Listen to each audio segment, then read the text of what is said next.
पिछले पार्ट में आपने देखा कैसे एमसी को सोल लैंड में रीइनकार्नेट होते ही टाइम पर कंट्रोल करने वाली सोल मिल जाती है। फिर एमसी टाइम स्टॉप करके बीबी डोंग के साथ वो सब करता है जो हर एक सिंगल लौंडा करना चाहता है, लेकिन बीबी डोंग बदला लेने के लिए एमसी को ढूंढने लगती है। अब आगे बाई ई ने अपना सामान समेटा और एक तरफ हटकर इंतजार करने लगा। लगभग 1 घंटे बाद पूरे ग्रुप का रजिस्ट्रेशन प्रोसेस पूरा हो गया। रेमंड ने कुछ सख्त रूल्स और डिसिप्लिन अनाउंस किए और साफ वार्निंग दी कि इस चेकिंग और इन्वेस्टिगेशन के दौरान सबको हर वक्त ड्यूटी के लिए रेडी रहना होगा। कोई भी अपनी मर्जी से गायब नहीं हो सकता। इसके बाद उसने सबको रेस्ट करने के लिए भेज दिया ताकि लोग अपनी दोपहर की शिफ्ट या किसी भी इमरजेंसी कॉल के लिए तैयार रहें। बाई ई भीड़ के साथ मीटिंग हॉल से बाहर निकला। उसके चेहरे पर कोई एक्सप्रेशन नहीं था, पर अंदर ही अंदर वो समझ चुका था कि बीबी डोंग ने अपना खेल शुरू कर दिया है, और वो भी बड़े पैमाने पर। लेकिन किसी ऐसे दुश्मन को ढूंढने के लिए जिसके पास टाइम स्टॉप जैसी इम्पॉसिबल और एबनॉर्मल पावर हो, ये हर एक बंदे का रजिस्ट्रेशन करवाना सिर्फ टाइम वेस्ट करने जैसा था। अगर कोई असली सूरमा या स्पेशल पावर वाला बंदा खुद को छुपाना चाहे तो वो भला रजिस्ट्रेशन फॉर्म में अपनी पोल क्यों खोलेगा?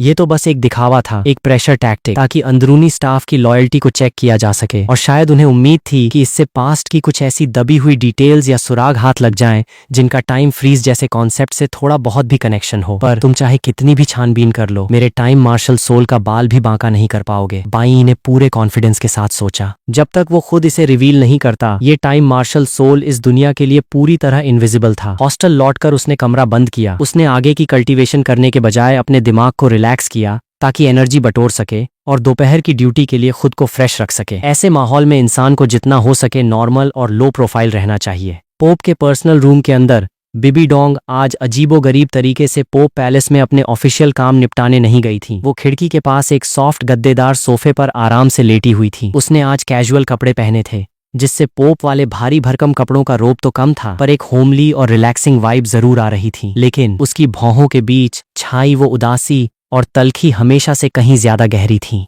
हु लिएना को बुलावा भेजा गया था और वो चुपचाप एक तरफ खड़ी थी। उसने भांप लिया था कि उसकी टीचर की हालत ठीक नहीं है। ये सिर्फ थकावट नहीं थी, बल्कि एक गहरा दर्द, गुस्सा और एक बहुत ही बारीक, ना के बराबर दिखने वाली कमजोरी थी। उसकी नजरों में भगवान जैसी स्ट्रॉन्ग और फौलादी टीचर के चेहरे पर ऐसा लुक आना इम्पॉसिबल था। टीचर, आप। हु लिएना आखिरकार खुद को रोक नहीं पाई और बेहद धीमी आवाज में बोली। उसकी खूबसूरत आंखों में फिक्र साफ दिख रही थी। क्या आपकी तबीयत ठीक नहीं है, या पैलेस में कोई बहुत बड़ी प्रॉब्लम आ गई है? क्या मैं आपकी कोई मदद कर सकती हूँ? बीबी डोंग ने नजरें उठाई और अपनी सबसे लाडली स्टूडेंट को देखा। उसकी बर्फीली आंखों की चमक थोड़ी सी सॉफ्ट हुई। वो कुछ सेकंड्स के लिए खामोश रही, फिर उसने अपना सिर हिलाया। कुछ नहीं, बस पुराना दर्द कभी कभी उभर आता है। कुछ दिन रेस्ट करूंगी तो ठीक हो जाऊंगी। पैलेस के काम एल्डर्स संभाल लेंगे। लेकिन हु लिएना को यकीन नहीं हुआ। वो सालों से बीबी डोंग के साथ थी और अपनी टीचर के जिद्दी और मजबूत नेचर को अच्छे से जानती थी। अगर ये सिर्फ कोई मामूली पुराना दर्द या काम का स्ट्रेस होता तो उनके चेहरे पर ऐसे एक्सप्रेशंस कभी नहीं आते। उसने अपने होंठ चबाए, एक कदम आगे बढ़ाया और ज्यादा रिक्वेस्टिंग टोन में बोली, टीचर प्लीज नाना से कुछ मत छुपाइए। क्या इसका कनेक्शन पिछले कुछ दिनों से पैलेस में अचानक बढ़ी इस सिक्योरिटी और आज सुबह से शुरू हुए इस तगड़े रजिस्ट्रेशन से है? आखिर हुआ क्या है? मुझे सच में आपकी बहुत फिक्र हो रही है। हु लिएना की आंखों में अपने लिए वो प्योर और सच्चा कंसर्न देखकर बीबी डोंग का दिल थोड़ा पिघला, पर साथ ही उसे इस बात का डर भी था कि वो नाना को एक अनजाने खतरे में धकेल रही है। अंधेरे में छुपा वो दुश्मन इतना अजीब और मिस्टीरियस था कि वो खुद बैक टू बैक उसके जाल में फंस चुकी थी और उसे कोई क्लू नहीं मिल रहा था। नाना भले ही सुपर टैलेंटेड थी, पर वो अभी छोटी थी और उसकी पावर अभी टाइटल डॉलुओ के लेवल तक नहीं पहुंची थी। अगर वो इसमें घसीटी गई तो अंजाम बहुत बुरा होगा। नाना, बीबी डोंग की आवाज अचानक सीरियस हो गई। कुछ बातें तुम जितना कम जानो उतना तुम्हारे लिए अच्छा है। तुम्हें बस इतना याद रखना है कि इन दिनों वुहुन सिटी के अंदर कोई अनजाना खतरा छुपा हो सकता है। तुम्हें एक्स्ट्रा केयरफुल रहना होगा। कल्टीवेशन हो या बाहर जाना, कभी भी अकेली मत रहना। हर सेकंड अलर्ट रहो। अगर तुम्हें कोई भी अजीब या इलॉजिकल चीज नोटिस हो, चाहे वो कितनी भी छोटी क्यों न हो, तुम्हें तुरंत सबसे पहले मुझे रिपोर्ट करना है, समझी? पर हु लिएना पैनिक हो गई। ज्यादा सवाल मत करो। बीबी डोंग की टोन अचानक सख्त हो गई, पर हु लिएना की लाल होती आंखें और उसकी वो जिद्दी जिद देखकर बीबी डोंग ने अंदर ही अंदर एक ठंडी सांस भरी। वो जानती थी कि यह स्टूडेंट दिखने में भले ही सीधी हो, पर अंदर से बेहद जिद्दी है। अगर उसे कुछ हिंट नहीं दिया तो उसे चैन नहीं मिलेगा और वो क्यूरियोसिटी या फिक्र के चक्कर में खुद कोई कदम उठा लेगी जो और भी डेंजरस होगा। काफी सोचने के बाद बीबी डोंग ने अपनी आवाज बहुत धीमी कर ली, जैसे उसे डर हो कि कोई अदृश्य ताकत उनकी बातें सुन रही हो। दुश्मन के पास शायद टाइम के लेवल पर खेलने की कोई बहुत ही अजीब और खतरनाक पावर है जो बेहद हिडन है और जिससे बचना नामुमकिन है। यहाँ तक कि मैं भी अभी तक उसका कोई सुराग नहीं लगा पाई हूँ। टाइम की पावर? हु लिएना के होश उड़ गए। वुहुन पैलेस की सेंट होने के नाते वो जू और गुई इन दोनों डॉलुओं के मार्शल सोल फ्यूजन को अच्छे से जानती थी, पर वो चीज टीचर के बताए गए उस मिस्टीरियस और जानलेवा खतरे से बिल्कुल मैच नहीं खा रही थी। क्या दुनिया में कोई इससे भी ज्यादा खूंखार टाइम सोल मास्टर मौजूद था, जिसने टीचर जैसे अल्टीमेट लेवल के वॉरियर को भी घुटने टेकने पर मजबूर कर दिया? एक गहरे डर ने उसे घेर लिया।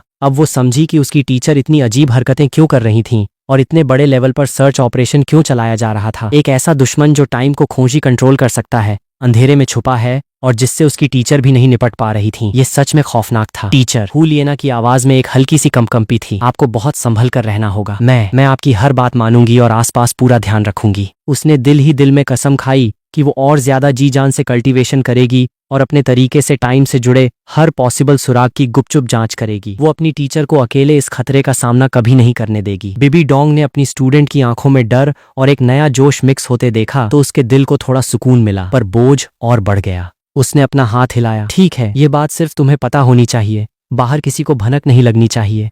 जाओ, कल्टीवेशन करो, मेरी बातें याद रखना। जी टीचर, अपना ख्याल रखिएगा। हुलियना ने झुककर गहरा प्रणाम किया और मुड़ मुड़ कर देखते हुए रूम से बाहर निकल गई। कमरे में एक बार फिर बीबी डोंग अकेली रह गई। वो मिरर के सामने गई और शीशे में अपने उस बेहद खूबसूरत पर जमे हुए बर्फीले चेहरे को देखा। उसकी उंगलियां अनजाने में ही उसके फ्लैट पेट को छू गईं। उसकी बैंगनी आंखों में गुस्सा पत्थर की तरह जम चुका था। बड़े पैमाने पर चेकिंग शुरू हो चुकी थी। जू और गुई पर सीक्रेट इन्वेस्टिगेशन भी स्पेशल चैनल्स के जरिए एक्टिव कर दी गई थी। पुरानी सीक्रेट किताबों और डॉक्यूमेंट्स की तलाश भी जारी थी और राक्षस गॉड के टेस्ट्स को भी वो फास्ट ट्रैक पर ले जा रही थी। तुम्हें कभी मुक्ति नहीं मिलेगी। हाई सिक्योरिटी और बाहर से दिखने वाली इस शांति के बीच एक हफ्ता चुपचाप बीत गया। उस दिन के मास रजिस्ट्रेशन के बाद से पोप पैलेस और उसके आसपास का माहौल हमेशा एक खींचे हुए तीर की तरह टाइट था। पेट्रोलिंग की फ्रीक्वेंसी, सीक्रेट गार्ड्स की तादाद और बीच बीच में स्कैन करने वाली पावरफुल स्पिरिचुअल चेकिंग में 1% की भी ढील नहीं दी गई थी। हालांकि इस वजह से सभी गार्ड्स, नाइट्स और स्टाफ मेंबर्स बेहद अलर्ट और स्ट्रेस में थे, पर हाथ में कोई सॉलिड सुराग नहीं लगा था। बाई ई इस पूरे सीरियस माहौल में एक सबसे इनविजिबल और मामूली से पेंच की तरह बिहेव कर रहा था। वो अपनी शिफ्ट के हिसाब से बिना चूके ड्यूटी करता, पोप पैलेस के सामने या रूम के आउटर ई एरिया में पूरी ईमानदारी से पहरा देता। उसकी नजरें फोकस्ड रहती और बॉडी पोस्चर एकदम परफेक्ट होता। खाना खाते वक्त वो एकदम चुप रहता और रेस्ट रूम में आते ही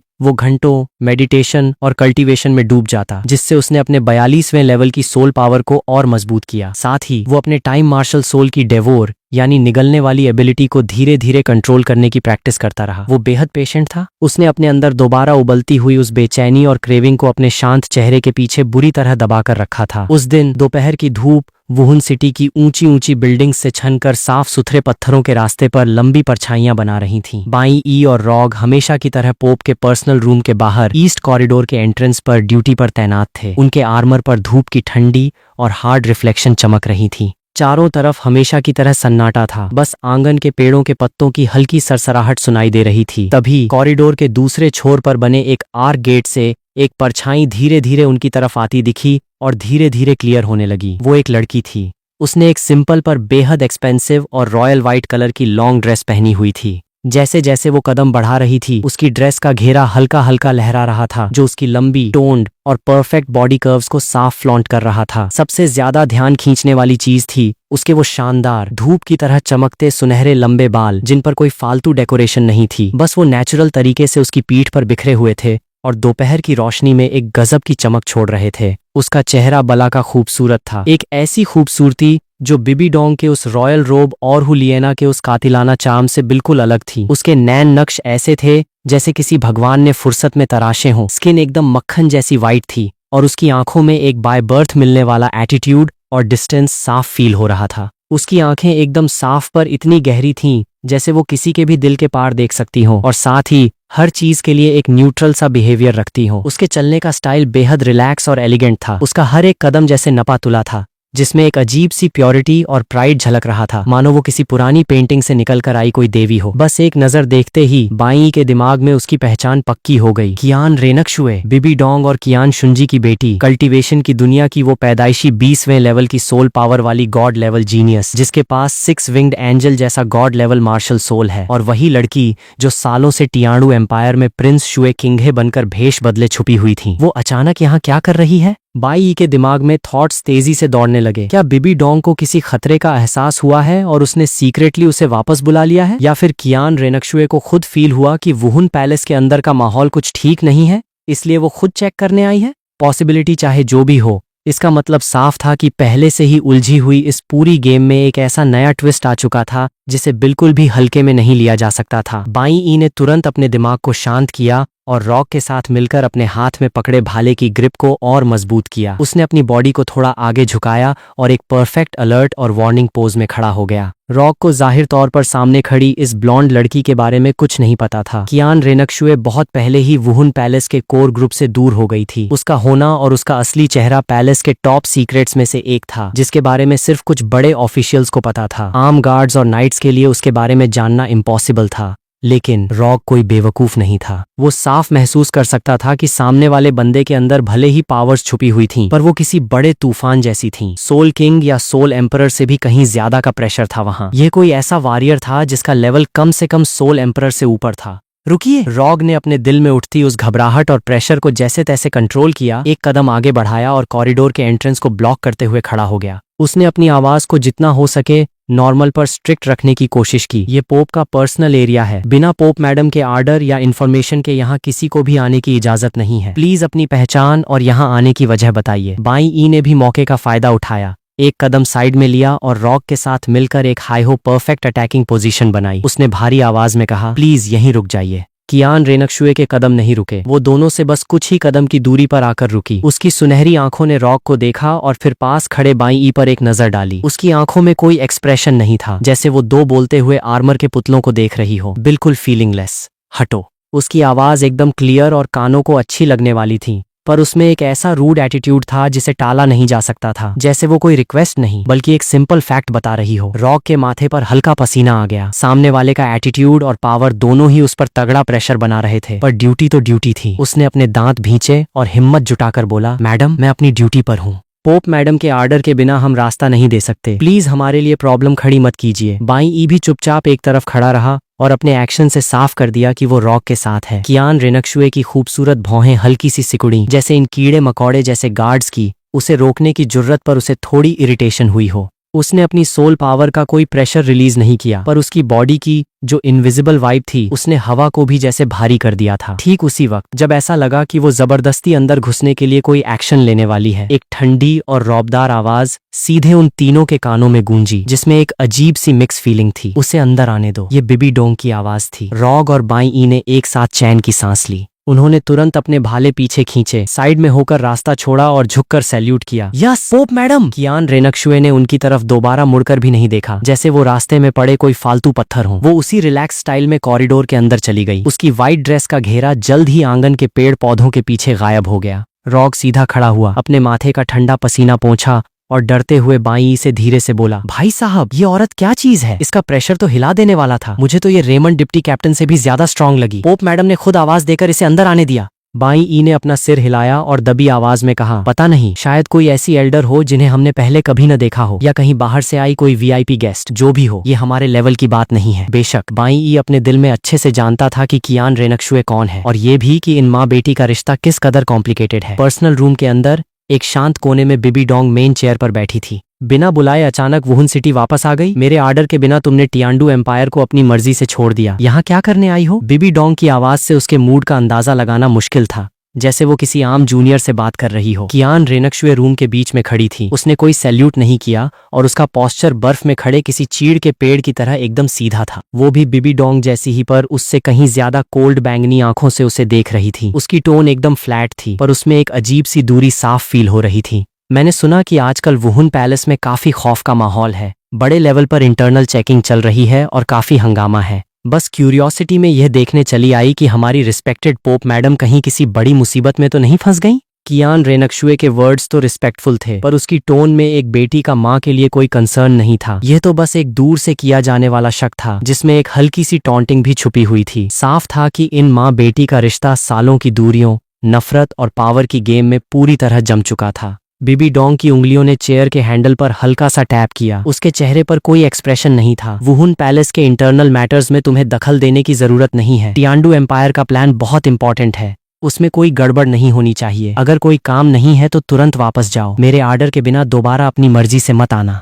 कियान रेनक्शुए ने यह सुना तो उसके होठों पर एक बहुत ही हल्की, बिना किसी फीलिंग वाली स्माइल आ गई। वो स्माइल खूबसूरत तो थी पर एकदम ठंडी। ऐसा कैसे हो सकता है? मैं भी तो वुहुन पैलेस की सेंट्स में से एक हूँ। जब सुना कि पैलेस में कोई प्रॉब्लम हो सकती है तो बड़ी मुश्किल से एक बहाना बनाकर चक्कर मारने आई हूँ। अगर मैं पोप मैडम की टेंशन दूर न कर सकूं तो ये मेरी ड्यूटी में लापरवाही होगी ना। इतनी आसानी से कैसे चली जाऊं? उसने जानबूझकर सेंट वर्ड पर जोर दिया और अपनी नजरें बिबी डोंग पर टिका दी ताकि उसके चेहरे पर कोई भी अजीब एक्सप्रेशन पकड़ सके। बिबी डोंग की हालिया अजीब हरकतों, टाइट सिक्योरिटी और इस तगड़े सर्च ऑपरेशन से उसने भांप लिया था कि हमेशा सब कुछ कंट्रोल में रखने वाली उसकी माँ सच में किसी ऐसी एबनॉर्मल और डेंजरस प्रॉब्लम में फंसी है जिसने उसे भी परेशान कर दिया है। इससे कियान रेनक्शुए के अंदर एक तगड़ी क्यूरियोसिटी जाग गई थी और साथ ही एक ऐसी फीलिंग भी थी जिसे वो खुद भी शायद न माने कि वो अपनी माँ की कमजोरी को पकड़ना चाहती थी। अगर टियांडू एम्पायर में कोई भी चूक हुई तो उसकी जिम्मेदार सिर्फ तुम होगी। बिबी डोंग की आवाज और ठंडी हो गई। उसकी बैंगनी आंखों में गुस्सा साफ था। बस बात इतनी थी कि वो उस अजीब और शर्मनाक वाकये को कियान रेनक्शुए के सामने रिवील नहीं करना चाहती थी और न ही कर सकती थी। ये सिर्फ उसके खुद के रोब की बात नहीं थी बल्कि पूरे वुहुन पैलेस की स्टेबिलिटी और उनके पहले से ही टूटे हुए रिश्ते का सवाल था। कियान रेनक्शुए ने बिना डरे उसकी आंखों में देखा। उसकी टोन अभी भी नॉर्मल थी। फिक्र मत कीजिए, टियांडू एम्पायर की तरफ मैंने एक डुप्लीकेट अरेंज कर दिया है जिसकी सिक्योरिटी में एक टाइटल डॉलुओ सीक्रेटली तैनात है। दूसरे देश के दौरे का बहाना है। शॉर्ट टर्म में कोई पोल नहीं खुलेगी। जब वो वापस आई थी तो जाहिर है पूरे प्लान के साथ आई थी। बिबी डोंग ने बहस आगे नहीं बढ़ाई, बस अपनी ठंडी नजरों से उसे जाने का इशारा किया। ज्यादा बात करने का कोई फायदा नहीं था। वो कियान रेनक्शुए के सामने अपने और इमोशंस शो नहीं करना चाहती थी। कियान रेनक्शुए ने बिबी डोंग को एक गहरी नजर से देखा। वो नजर इतनी शार्प थी जैसे उसकी सारी डिफेंस को चीरकर सीधे उसके दिल में झांकना चाहती हो ताकि इस हमेशा रौबदार और शांत रहने वाली माँ में कोई एक छोटी सी दरार या कमजोरी ढूंढ सके। पर बिबी डोंग ने खुद को बहुत अच्छे से छुपा रखा था। उसके चेहरे पर उस गहरी फिक्र के अलावा और कुछ नहीं था।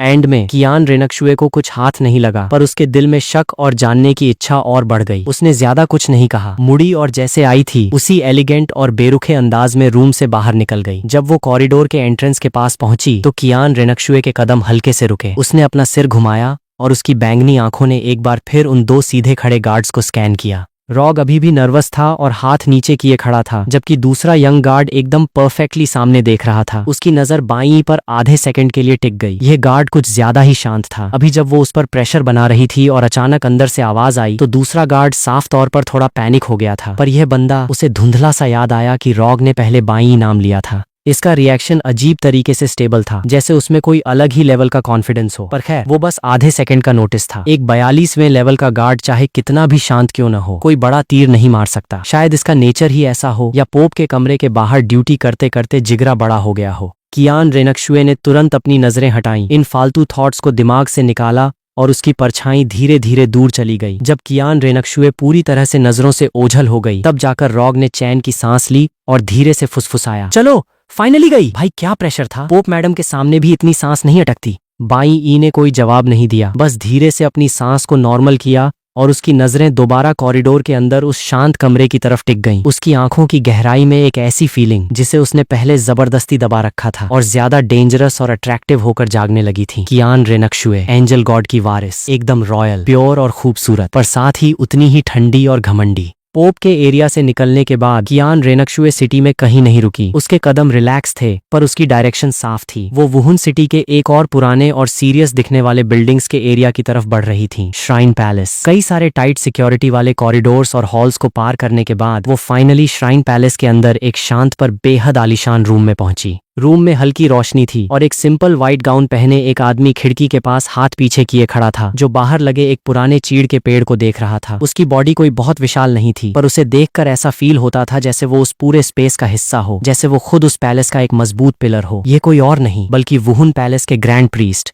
99वें लेवल के PWO लिमिट डॉलुओ कियान दाओलियू थे। एक जानी पहचानी वाइब को महसूस करते ही कियान दाओलियू मुड़े। उनके चेहरे की वो सीरियस लाइंस तुरंत सॉफ्ट हो गईं और उनकी आंखों में एक दादा वाला प्यार और खुशी चमक उठी। शुएर, तुम अचानक कैसे वापस आ गई टियांडू एम्पायर की तरफ? दादाजी। कियान रेनक्शुए कुछ कदम आगे बढ़ी। बिबी डोंग के मुकाबले उसकी आवाज में अब वो कड़वाहट कम थी और एक पोती वाला प्यार ज्यादा था। भले ही वो आम फैमिली जैसी क्लोज न दिख रही हो, वहाँ का सब अरेंज कर दिया है। शॉर्ट टर्म में कोई दिक्कत नहीं होगी। काफी टाइम से आपसे नहीं मिली थी, याद आ रही थी तो मौका देखकर मिलने चली आई। कियान दाओलियू ने उसे ऊपर से नीचे तक देखा। उनकी आंखों में प्राउड साफ था। बढ़िया बढ़िया, वापस आ गई, यही बहुत है। दादाजी को देखने दो। हाँ, तुम्हारी पावर पहले से ज्यादा सॉलिड हुई है। लगता है टियांडू में रहकर तुमने अपनी प्रैक्टिस बेकार नहीं की। पर उन्होंने कियान रेनक्शुए के चेहरे पर छुपी वो कुछ ढूंढने वाली नजर तुरंत भांप ली। तुम इस बार वापस आई हो तो सिर्फ दादाजी से मिलने तो नहीं आई होगी? कियान रेनक्शुए ने कियान दाओलियू के सामने कुछ ज्यादा छुपाया नहीं। वो पास रखी एक चेयर पर जाकर बैठ गई। उसका स्टाइल एकदम एलिगेंट था। सच में दादाजी से कुछ नहीं छुप सकता। मैं जब वापस आ रही थी तो मैंने नोटिस किया कि वुहुन सिटी के अंदर का माहौल अजीब तरीके से टेंस है, खासकर पोप पैलेस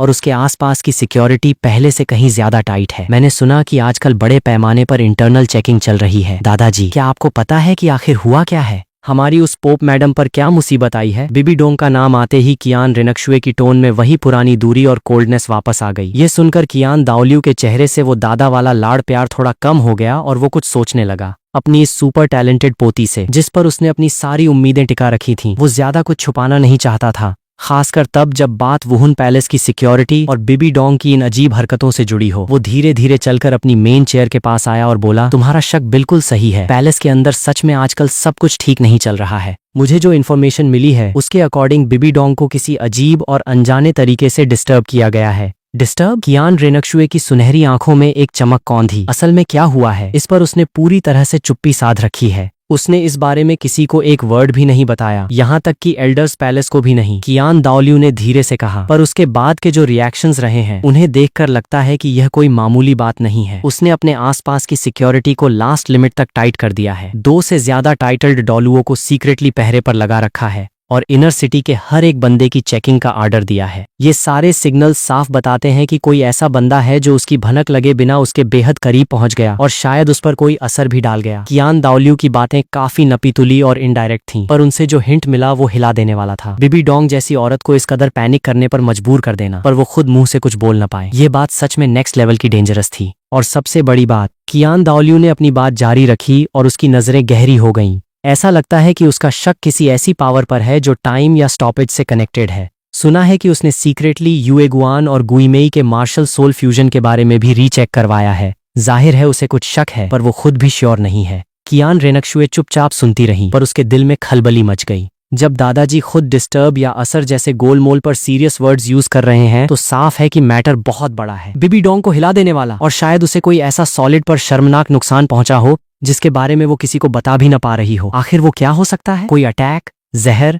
या फिर मेंटल लेवल पर कोई टॉर्चर या ह्यूमिलिएशन। ये सोचते ही कियान रेनक्शुए के दिल में अपनी माँ के लिए कोई फिक्र पैदा नहीं हुई, बल्कि इसके उलट उसके अंदर एक अजीब सी बेहद ठंडी खुशी दौड़ गई। वो औरत जो हमेशा खुद को सबसे ऊपर समझती थी, सब कुछ कंट्रोल करती थी और उसके लिए हमेशा बर्फ जैसी ठंडी रहती थी। चलो उसके भी ये दिन आए, कोई तो है जो छुपकर उसकी लंका लगा रहा है और वो बेबस बैठी है। ये फीलिंग उसके उस खूबसूरत चेहरे पर साफ तो नहीं दिखी, पर कियान दाओलियू जैसी हस्ती के लिए अपनी पोती की आंखों में आई वो चमक और उसके होठों का हल्का सा भींचना सब कुछ भांपने के लिए काफी था। उसने अपने दिल में एक ठंडी सांस ली। इन माँ बेटी के बीच की दूरियां और नफरत इतनी गहरी हो चुकी थीं कि कोई बाहरी ताकत इसे ठीक नहीं कर सकती थी। वो बस यही दुआ कर सकता था कि यह नफरत शुएयर के नेचर और उसके फ्यूचर के रास्ते में रोड़ा न बने। यह पूरा मैटर बहुत मिस्टीरियस है। उस छुपे हुए बंदे की पावर अजीब है और उसका मोटिव भी अननोन है। कियान दाओलियू ने बेहद सीरियस टोन में वार्निंग दी, शुएयर, भले ही तुम बहुत स्ट्रांग हो, पर इस बार वापस आई हो तो तुम्हें हर कदम फूंक फूंक कर रखना होगा। जब बिबी डोंग जैसी वॉरियर इसके जाल में फंस सकती है तो उसकी ट्रिक्स से बचना बहुत मुश्किल होगा। हमेशा याद रखना, किसी भी सिचुएशन में अपना फोकस लूज मत करना, खासकर तब जब तुम्हें टाइम का एहसास अजीब लगे या तुम्हारी मेमोरी में कोई ब्लैंक स्पेस दिखे। कियान रेनक्शुए ने अपने दिल में उठती उस अजीब खुशी को दबाया और सीरियस होकर सिर हिलाया। दादाजी, आप फिक्र मत कीजिए, मैं सिचुएशन की गंभीरता समझती हूँ, पूरा ध्यान रखूंगी। उसे अपनी पावर्स और अपने एंजल मार्शल सोल की सेंसिंग पर पूरा भरोसा था, पर दादाजी की वार्निंग भी एकदम सही थी। जो बंदा बिबी डोंग को चूना लगा सकता है वो कोई ऐरा गहरा नत्थु खैरा तो नहीं होगा। दादाजी से थोड़ी देर और बात करने, श्राइन पैलेस के हाल चाल लेने और अपनी कल्टीवेशन के कुछ डाउट्स क्लियर करने के बाद कियान रेनक्शुए ने जाने की इजाजत ली। श्राइन पैलेस से निकलने के बाद वो इनर सिटी में अपने रुकने वाले टेम्परेरी रूम की तरफ नहीं गई, बल्कि उसने अपनी डायरेक्शन चेंज कर ली। सेंट पैलेस, पोप पैलेस के ठीक पीछे बनी उस थोड़ी छोटी पर उतनी ही आलीशान और खूबसूरत बिल्डिंग को देखकर कियान रेनक्शुए की सुनहरी आंखों में एक कॉम्प्लिकेटेड और ठंडी लुक आई। ये कभी उसका अपना पैलेस हुआ करता था, वही वुहुन पैलेस की असली इकलौती सेंट थी। लेकिन जब से उसे टियांडू एम्पायर में सीक्रेट मिशन पर भेजा गया, इस जगह का ओनर बदल गया। वो हु लिएना नाम की औरत बीबी डोंग के लाड प्यार और सपोर्ट के दम पर न सिर्फ सेंट की पोजीशन हथिया बैठी बल्कि इस पैलेस पर भी कब्जा कर लिया जो असल में उसका था। भले ही उसे सेंट के इस फर्जी टैग की कोई खास परवाह नहीं थी, पर अपनी जगह किसी और का आ जाना और उस पर कब्जा हो जाना उसे बिल्कुल पसंद नहीं था। अब जब वो वापस आ चुकी थी तो भले ही वो तुरंत सब कुछ वापस न ले सके, पर इस करंट सेंट के मजे लेकर अपनी प्रेजेंस फील करवाना तो बनता था। सेंट पैलेस के अंदर हुलियना को भी इन्फॉर्मेशन मिल चुकी थी कि कियान रेनकशुए वुहुन सिटी वापस आ गई है। बीबी डोंग की पर्सनल स्टूडेंट होने के नाते वो इस स्पेशल बैकग्राउंड और तगड़ी पावर वाली फॉर्मर सेंट और पोप की बेटी के बारे में काफी कुछ जानती थी, और उसे यह भी अच्छे से पता था कि इन माँ बेटी का रिश्ता कितना कोल्ड है। उसे यह तो नहीं पता था कि कियान रेनकशुए अचानक क्यों आई है, पर वो अलर्ट हो चुकी थी। इस वक्त हुलियना अपने स्टडी रूम में कुछ फाइल्स खंगाल रही थी ताकि वुहुन पैलेस के हालिया स्टाफ ट्रांसफर और गुड्स के रिकॉर्ड्स में से टाइम पावर से कनेक्टेड कोई भी छोटा मोटा सुराग ढूंढ सके। यह इन्वेस्टिगेशन वो अपने लेवल पर सीक्रेटली कर रही थी। तभी उसे फील हुआ कि एक बेहद स्ट्रॉन्ग और अनजानी वाइब बिना खुद को छुपाए सीधे सेंट पैलेस की तरफ आ रही है। हुलियना का दिल धड़का। उसने फाइल्स साइड में रखी, अपनी ड्रेस ठीक की और स्टडी रूम से निकलकर मेन हॉल में आ गई। वो अभी हॉल में खड़ी ही हुई थी कि गेट के पास की रोशनी थोड़ी धुंधली हुई और एक लंबी व्हाइट कलर की परछाई धीरे से अंदर दाखिल हुई। उसके वो सुनहरे लंबे बाल पैलेस में लगी लाइट्स की रोशनी में चमक रहे थे। उसका परफेक्ट चेहरा एक गजब का एटीट्यूड और एलीट वाइब दे रहा था। उसकी बैंगनी आंखों ने सामने देखा जिसमें एक इनविजिबल प्रेशर था। वो कियान रेनकशुए ही थी। हुलियना ने एक गहरी सांस ली, अपनी नर्वसनेस को अंदर दबाया और अपने चेहरे पर एक सेंट वाली मैच्योर स्माइल लाते हुए हल्का सा सिर झुकाया। मिस कियान रेनकशुए, आपके बारे में बहुत सुना था। आज अचानक हमारे सेंट पैलेस आना कैसे हुआ? कोई खास काम? उसने सामने वाले को सेंट या किसी क्लोज नाम से नहीं बुलाया बल्कि एक फॉर्मल मिस वर्ड यूज किया। कियान रेनकशुए के कदम रुके। वो हॉल के बीच में खड़ी हो गई और ठंडी नजरों से हुलियना को ऊपर से नीचे तक स्कैन करने लगी। दिखने में तो वाकई खूबसूरत है, आंखों में एक नेचुरल अट्रैक्शन है, तभी तो उस औरत की इतनी लाडली बनी बैठी है। पावर की बात करें तो अभी सिर्फ सोल एम्परर ही है ना? इस एज के हिसाब से ठीक ठाक है, पर मेरे सामने अभी बहुत कच्ची है। काम तो कुछ खास नहीं है, कियान रेनकशुए बोली। उसकी आवाज एकदम ठंडी थी। बस काफी टाइम बाद वुहुन सिटी आई थी तो याद आया कि इस सेंट पैलेस के नजारे काफी बढ़िया हैं। बस देखने चली आई। सोचा नहीं था कि आजकल इसे तुम हैंडल कर रही हो। उसकी टोन नॉर्मल थी, पर उस हैंडल वर्ड में एक अलग ही टॉन्ट छुपा था। हुलियना की स्माइल वैसी ही रही, पर अंदर ही अंदर वो समझ गई कि सामने वाली बंदे के इरादे ठीक नहीं हैं। ये तो बस टीचर का बड़प्पन है और पैलेस के साथियों का सपोर्ट है कि मैं इस सेंट की पोस्ट पर रहकर यहाँ के काम संभाल रही हूँ। मिस कियान रेनकशुए पहले यहाँ की ओनर रह चुकी हैं। अगर आप पुरानी यादें ताज़ा करना चाहती हैं तो लिएना खुद आपके साथ चलेगी। उसकी कोई जरूरत नहीं है। कियान रेनकशुए की नजरें पैलेस की जानी पहचानी चीजों पर घूमी। उसकी आंखों की गहराई में एक बहुत ही छोटा सा चेंज आया, पर वो तुरंत नॉर्मल हो गई। मैं इस बार वापस आई हूँ तो शायद कुछ टाइम यहीं रुकूंगी। इनर सिटी में मेरे रहने का अरेंजमेंट अभी ठीक से नहीं हुआ है और मुझे यह सेंट पैलेस काफी सही लग रहा है। क्यों मिस हुलियना, क्या इस काम चलाऊ सेंट से थोड़ी हेल्प मिल सकती है? उसने यह बात इतनी कैजुअल तरीके से कही जैसे कोई बहुत छोटी सी चीज मांग रही हो, पर इसके पीछे का जो हिंट था उसने हुलियना को शॉक कर दिया। ये फॉर्मर सेंट न सिर्फ वापस आई थी बल्कि सीधे सेंट पैलेस में रहने की डिमांड कर रही थी। ये सीधे सीधे एक ओपन चैलेंज और अपना हक जताने जैसा था। हुलियना के चेहरे की स्माइल थोड़ी सी थम गई। वो कियान रेनकशुए की उन शांत पर जिद से भरी आंखों को देखने लगी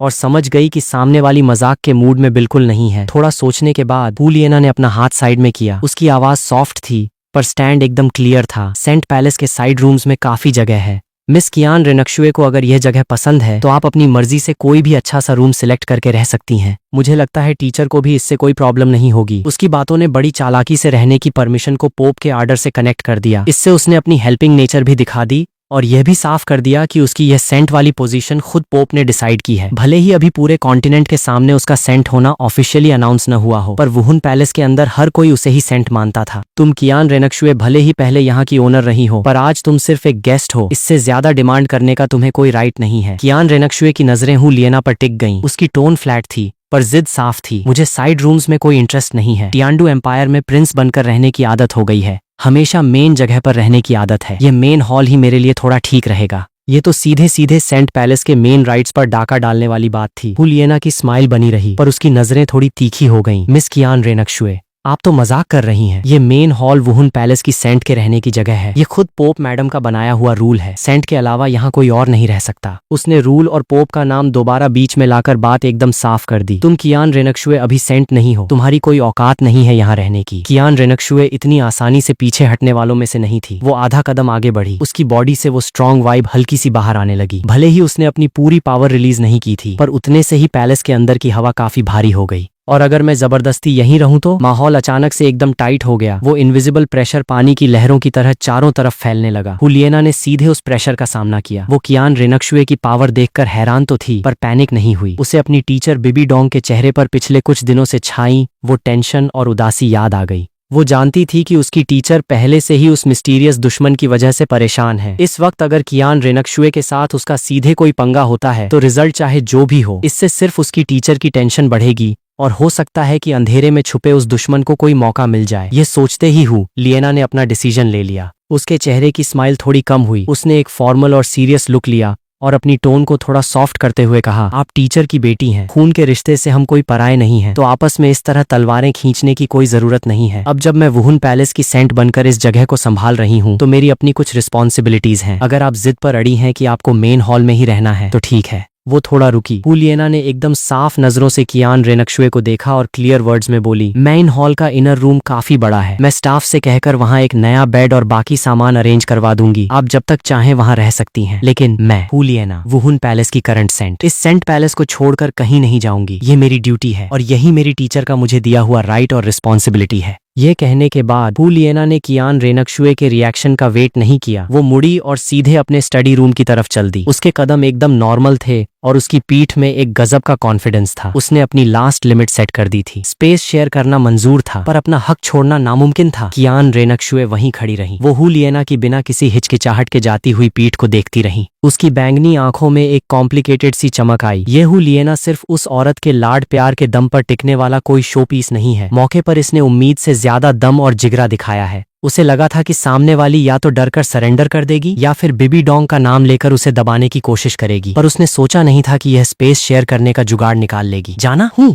कियान रेनकशुए ने अपने दिल में एक ठंडी हंसी हंसी। उसका इरादा भी वैसे हुलियना को सच में बाहर निकालने का नहीं था। वो दिखने में भी खराब लगता और शायद काम बनता भी नहीं। एक ही रूम में रहना तो उसके प्लान के लिए और भी बढ़िया था। इससे वो न सिर्फ इस लाडली करंट सेंट को बेहद करीब से ऑब्जर्व कर सकती थी, बल्कि शायद उसकी डेली रूटीन और बातों बातों में से उस औरत की हालिया अजीब हरकतों का कोई अंदरूनी सुराग भी निकाल सकती थी। वो भी तो देखे कि इस हुलियना को आखिर कितना पता है। पोप के पर्सनल रूम के बाहर कॉरिडोर के एंट्रेंस पर बाईं ई अभी भी किसी स्टैच्यू की तरह एकदम सीधा पहरा दे रहा था। उसे रत्ती भर भी अंदाजा नहीं था कि सेंट पैलेस के अंदर अभी अभी दोनों के बीच एक छोटी पर कितनी शातिर गेम खेली जा चुकी है। ठीक उसी वक्त एक थोड़ी जल्दबाजी में पर फिर भी दबे कदमों की आहट सुनाई दी। बाई ने अपनी तिरछी नजरों से देखा। ये हुलियना थी जो बिबी डोंग से मिलने आ रही थी। उसके चेहरे पर अभी भी उस बहस का हल्का सा असर दिख रहा था, पर उसने बहुत जल्दी खुद को नॉर्मल कर लिया। हुलियना जैसे ही चेकपोस्ट के पास पहुंची, उसकी नजर बाई ई और रॉग पर टिक गई। उसे ये दोनों अच्छे से याद थे, खासकर वो यंग गार्ड बाई ई। पिछली बार पोप पैलेस के सामने भी यही मुस्तैद था और इस बार टीचर के पर्सनल रूम के बाहर भी यही तैनात है। देखने में काफी सॉलिड और समझदार बंदा लग रहा था। वो सोच ही रही थी कि अंदर जाकर टीचर बिबी डोंग से कुछ इंपॉर्टेंट बात कर ले और साथ ही अपने किसी पर्सनल गार्ड को भेजकर एक नया बेड और बिस्तर अरेंज करवा ले। पर तभी उसके दिमाग में एक दूसरा थॉट आया, अरे वैसे भी ये सब कियान रेनकशुए के लिए ही तो अरेंज करना है,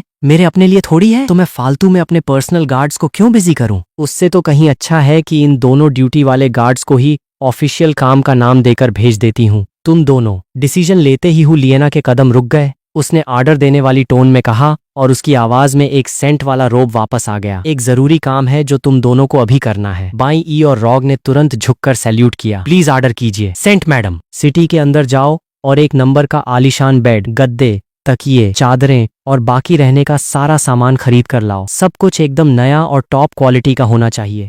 हुलियना ने पॉइंट टू पॉइंट बात की। सब कुछ फाइनल करने के बाद सीधे उसे सेंट पैलेस में भिजवा देना। ये सुनकर रॉक के चेहरे पर एक अजीब सा शौक आ गया। भाई हम तो रॉयल गार्ड्स हैं, हमारा काम पहरा देना है। ये अचानक हमें फर्नीचर और बिस्तर खरीदने वाले नौकरों वाले काम पर क्यों लगा रही है। उससे रहा नहीं गया और वो झिझकते हुए बोला, सेंट मैडम, वो हम दोनों अभी ड्यूटी पर हैं, पहरेदारी की रिस्पॉन्सिबिलिटी। बाई ई के दिमाग की बत्ती भी तुरंत जली। बेड और बिस्तर खरीदना, वो भी सेंट पैलेस भिजवाना। साफ है कि हुलियना ये अपने लिए तो नहीं मंगवा रही, क्योंकि उसके पैलेस में स्पेयर सामान की कोई कमी नहीं होगी और अभी अभी कियान रेनकशुए वापस आई है। इन दोनों कड़ियों को जोड़ें तो एक ही बात समझ आती है। क्या कियान रेनकशुए वहां रहने जा रही हैं? हुलियना ने अपना हाथ हिलाया और रॉक को बीच में ही टोक दिया। कोई बात नहीं, ड्यूटी का मैटर मैं खुद टीचर को एक्सप्लेन कर दूंगी। मैं तुम दोनों को बस कुछ देर के लिए इस काम पर लगा रही हूँ। तुम बस इस काम को परफेक्टली निपटाओ, जल्दी जाओ और फटाफट वापस आओ। रॉग ने जब सुना कि इसमें खुद पोप इन्वॉल्व हैं, तो उसकी आगे कुछ भी बोलने की हिम्मत नहीं हुई। उसने सिर झुकाया और बोला, जी मैडम, जैसा आपका ऑर्डर।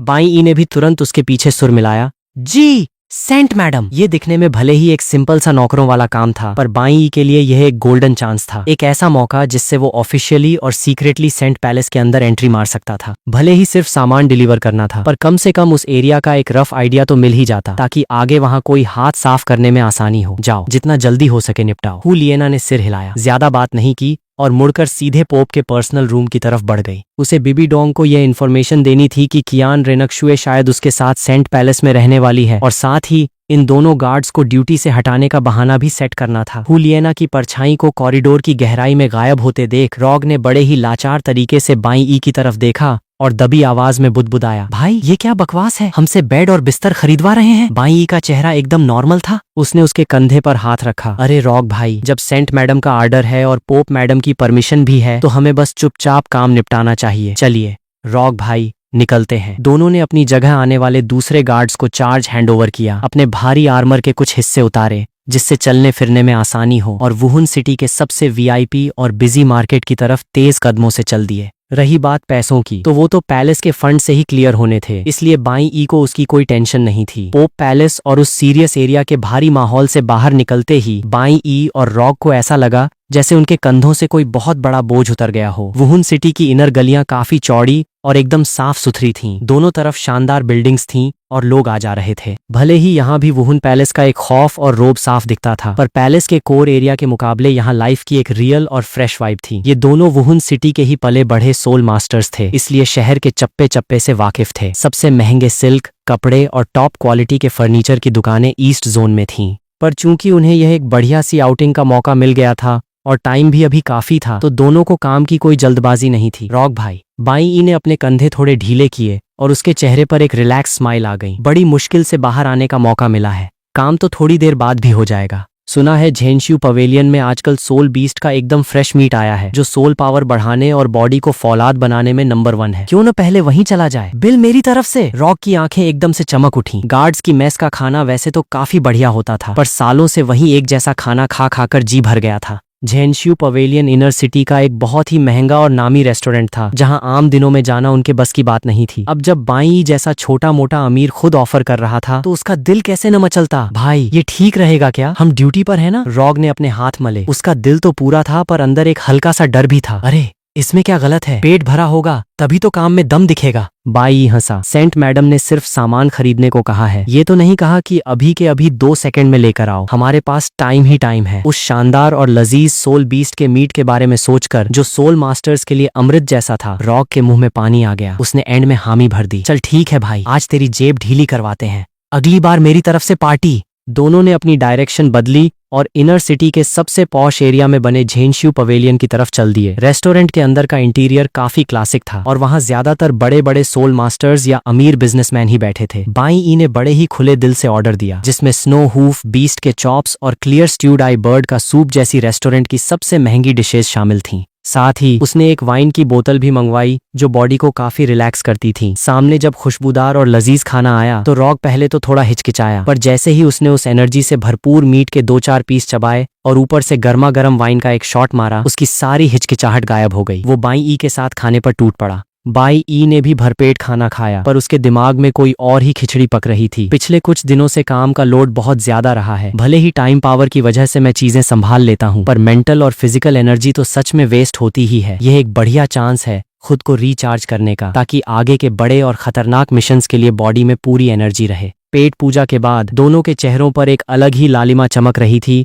और उनकी सोल पावर भी काफी एक्टिव फील हो रही थी। बिल पेमेंट के वक्त जब एक बड़ा अमाउंट सामने आया, तो रॉग ने अपनी जीभ दबा ली, पर बाई ई ने बिना किसी टेंशन के पैसे चुका दिए। उसकी आंखों में एक शातिर सा प्लान चल रहा था। रेस्टोरेंट से निकलकर दोनों सीधे ईस्ट जोन के सबसे बड़े स्टोर यूनजिंग एम्पोरियम पहुंचे। ये स्टोर हर तरह के हाई क्लास कपड़ों और बेड बिस्तरों के लिए फेमस था, जहां वुहुन पैलेस के बड़े ऑफिशियल्स और अमीर लोग ही आते जाते थे। रास्ते में रॉग को अचानक एक इम्पोर्टेंट बात याद आई। उसने दबी आवाज में पूछा, बाई भाई, हमें किस स्टाइल और साइज का सामान लेना है? सेंट मैडम ने सिर्फ बेस्ट कहा था, कोई डिटेल तो दी नहीं थी। बाई के पास इसका प्लान पहले से रेडी था। उसने बड़े ही शांत होकर कहा, अरे रॉग भाई, ये तो बहुत सिंपल है। चूंकि ये सामान सेंट मैडम के पैलेस के लिए जा रहा है, या यूं कहें कि उन्होंने खुद मंगवाया है, तो जाहिर है कि हमें सबसे बेस्ट और सबसे महंगा ही उठाना है, जो सबसे बड़ा हो, सबसे ज्यादा सॉफ्ट हो और जिसका फैब्रिक सबसे अल्टीमेट हो। वही फाइनल करो। कलर्स की बात करें तो कुछ क्लासी और सोबर कलर्स ले लेंगे, उसमें कभी कोई गलती नहीं होती। और रही बात पैसों की, वो थोड़ा रुका और अपनी आवाज को एकदम धीमा करते हुए बोला, बाद में कैप्टन से पूरा बिल रीइंबर्स करवा लेंगे।